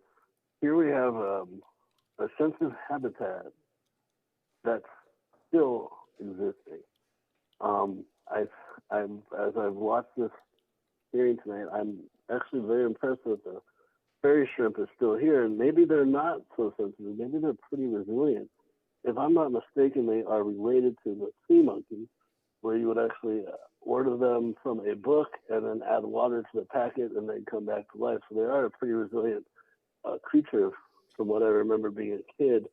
But I do think that I think the proper way to head forward is make this a time capsule. We have the HSS, whose president made a wonderful point that they don't fly after a race, and that's a sensitive time for the vernal pools. And I think that was a very astute observation of that club to do that. And then we have the model trains. I'm going to butcher the name, but the model trains. They've been there, and we still have a sensitive habitat. So I think moving forward, we keep what we have, because when we change what we have, we've changed the habitat, and then the habitat has to adjust. Nature will move forward, but I think that we have a track record of seeing that we still have this sensitive habitat with both of these clubs. Now, I think probably the biggest issue we have moving forward is the electric bike. The model trains did a photo with Santa. I took my young son for a ride during that time and watched the e-bikes ripping through the I want to say the east side of the park. And to me, I think that's going to be the biggest issue that you're going to have to focus on is the e-bikes. And maybe, much like we created a skate park, maybe we need to make a park for the e-bikes. And that would allow us to deal with that. But thank you guys for putting up with such a long meeting. This I can only imagine is testing your patience, and I'll keep it short. But again, the park still has habitat with these groups, and I believe that the groups are doing their best to accommodate what we have here, and they do offer a lot to the citizens. And if we remove the groups, then we're creating a slippery slope, because there's other impacts, and we can keep going after impacts. But let's create a time capsule here and move forward with that. So again, kudos to the club. The next speaker is Angeli, please. Angela, you have the floor. Thank you so much, Council, for bringing this forward. West Side, Costa Mesa resident, big fan of Fairview Park as a whole. Really great presentation by the experts, hearing about the biodiversity hotspot that this is, the paleontological treasure and resources that are still hidden, haven't been discovered, have yet to be presented. A huge shout out to city staff to hear that you're also bringing forward conservation of even another species in the park. I think something that to consider, I appreciate the council members' concerns about the different groups that are participating.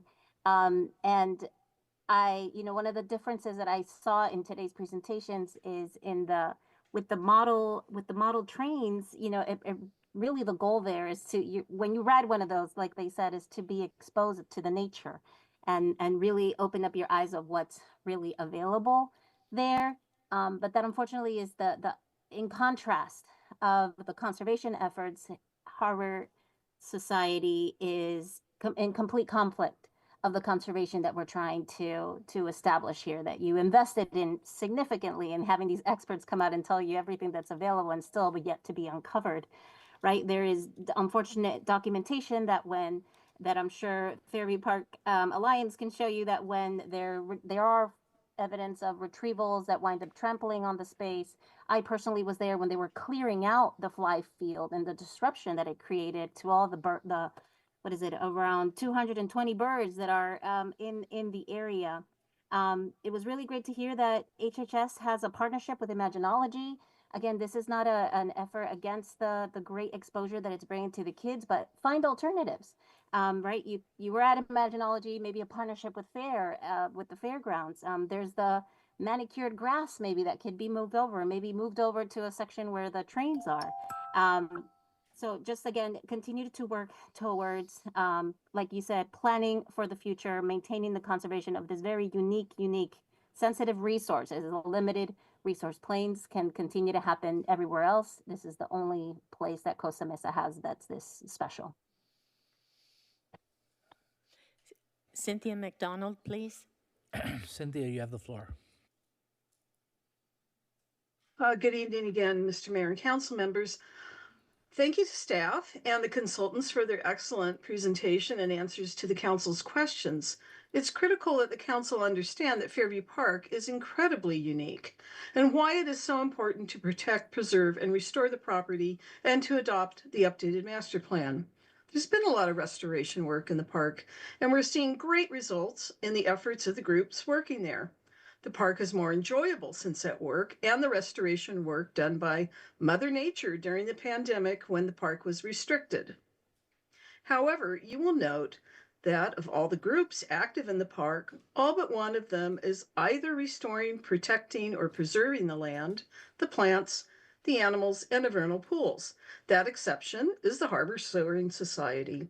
While HSS may provide educational opportunities, they have not been good stewards with respect to the preservation of sensitive habitat.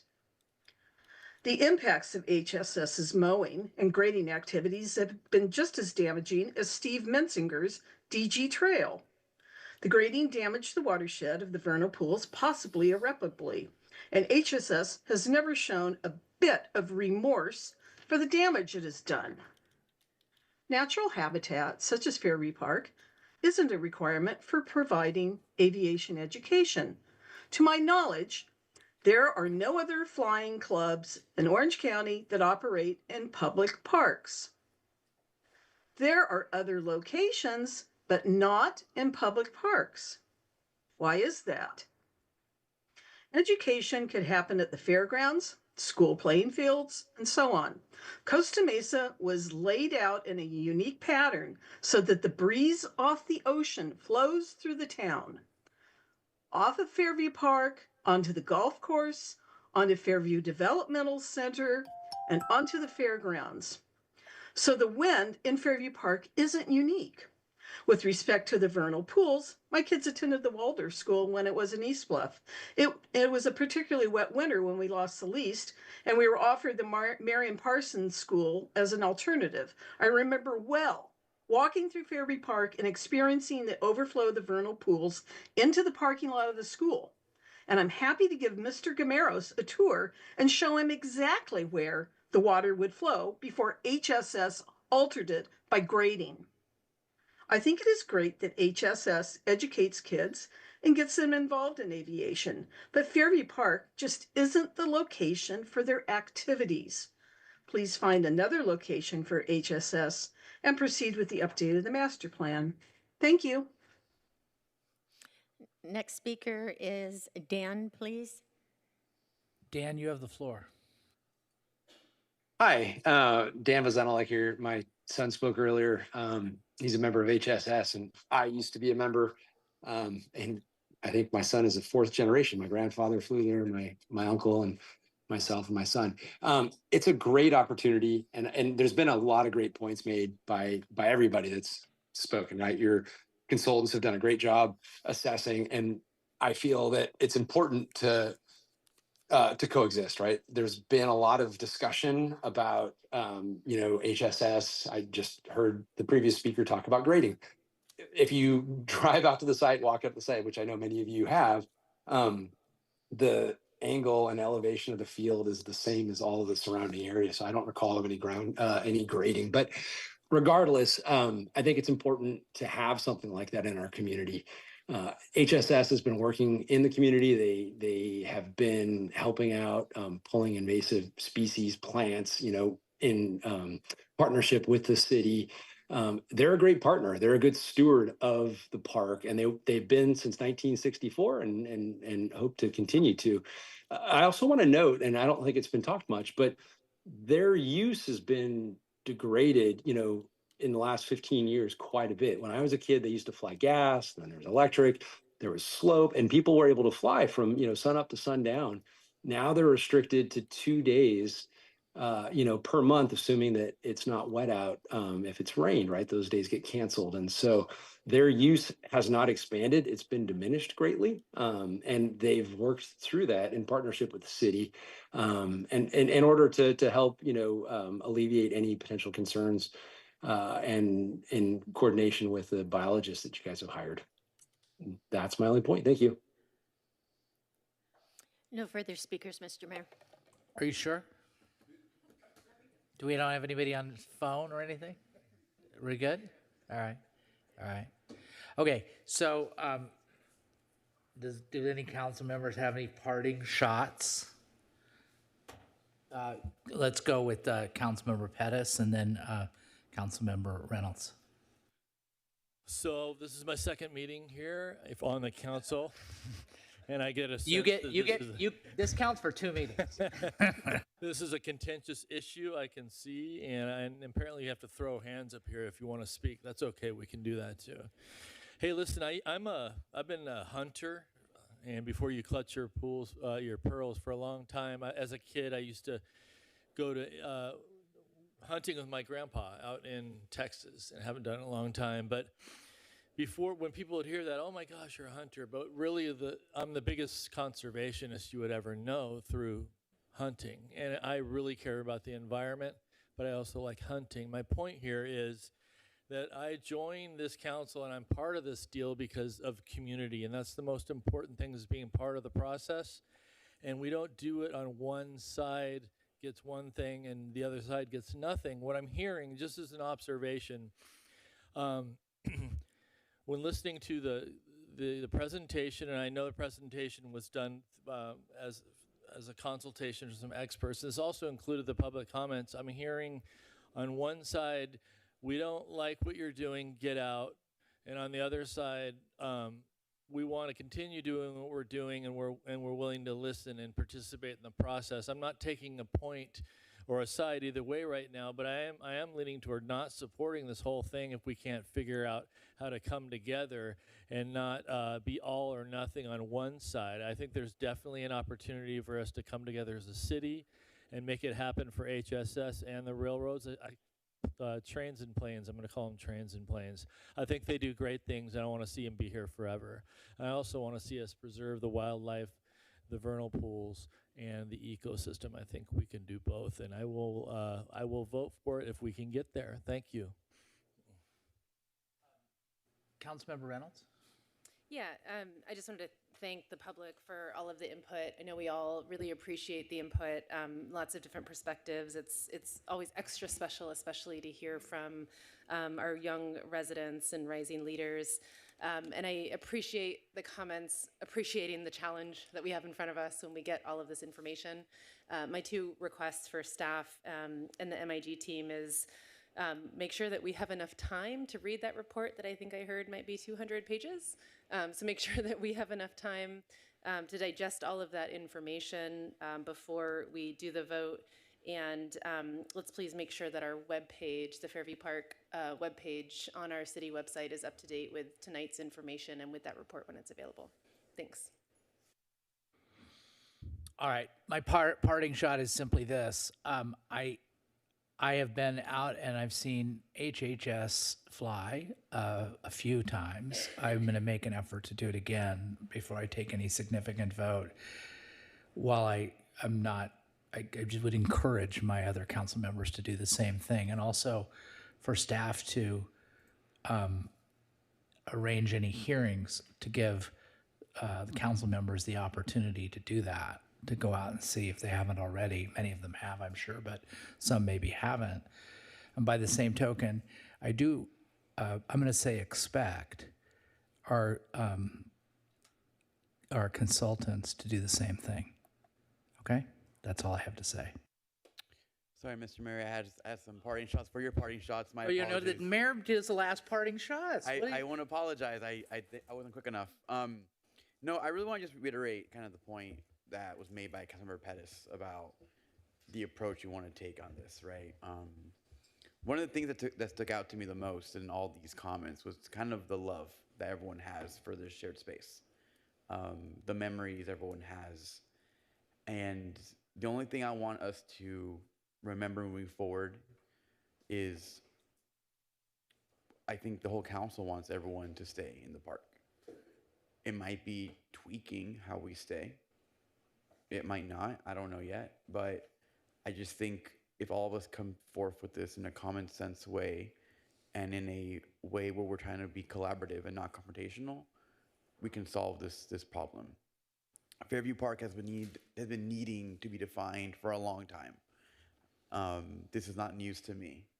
And I think everyone's passionate responses today kind of demonstrates the need for that. So I'm optimistic in our ability to work together, as difficult as that may seem right now. But more importantly, I'm optimistic that all of us can collectively finally create a vision for Fairview Park that benefits everyone in our community, from the environmentalists, from HSS, from OCMA, and our community and families. So that's it. All right, with that, we're going to resume our closed session in the community room.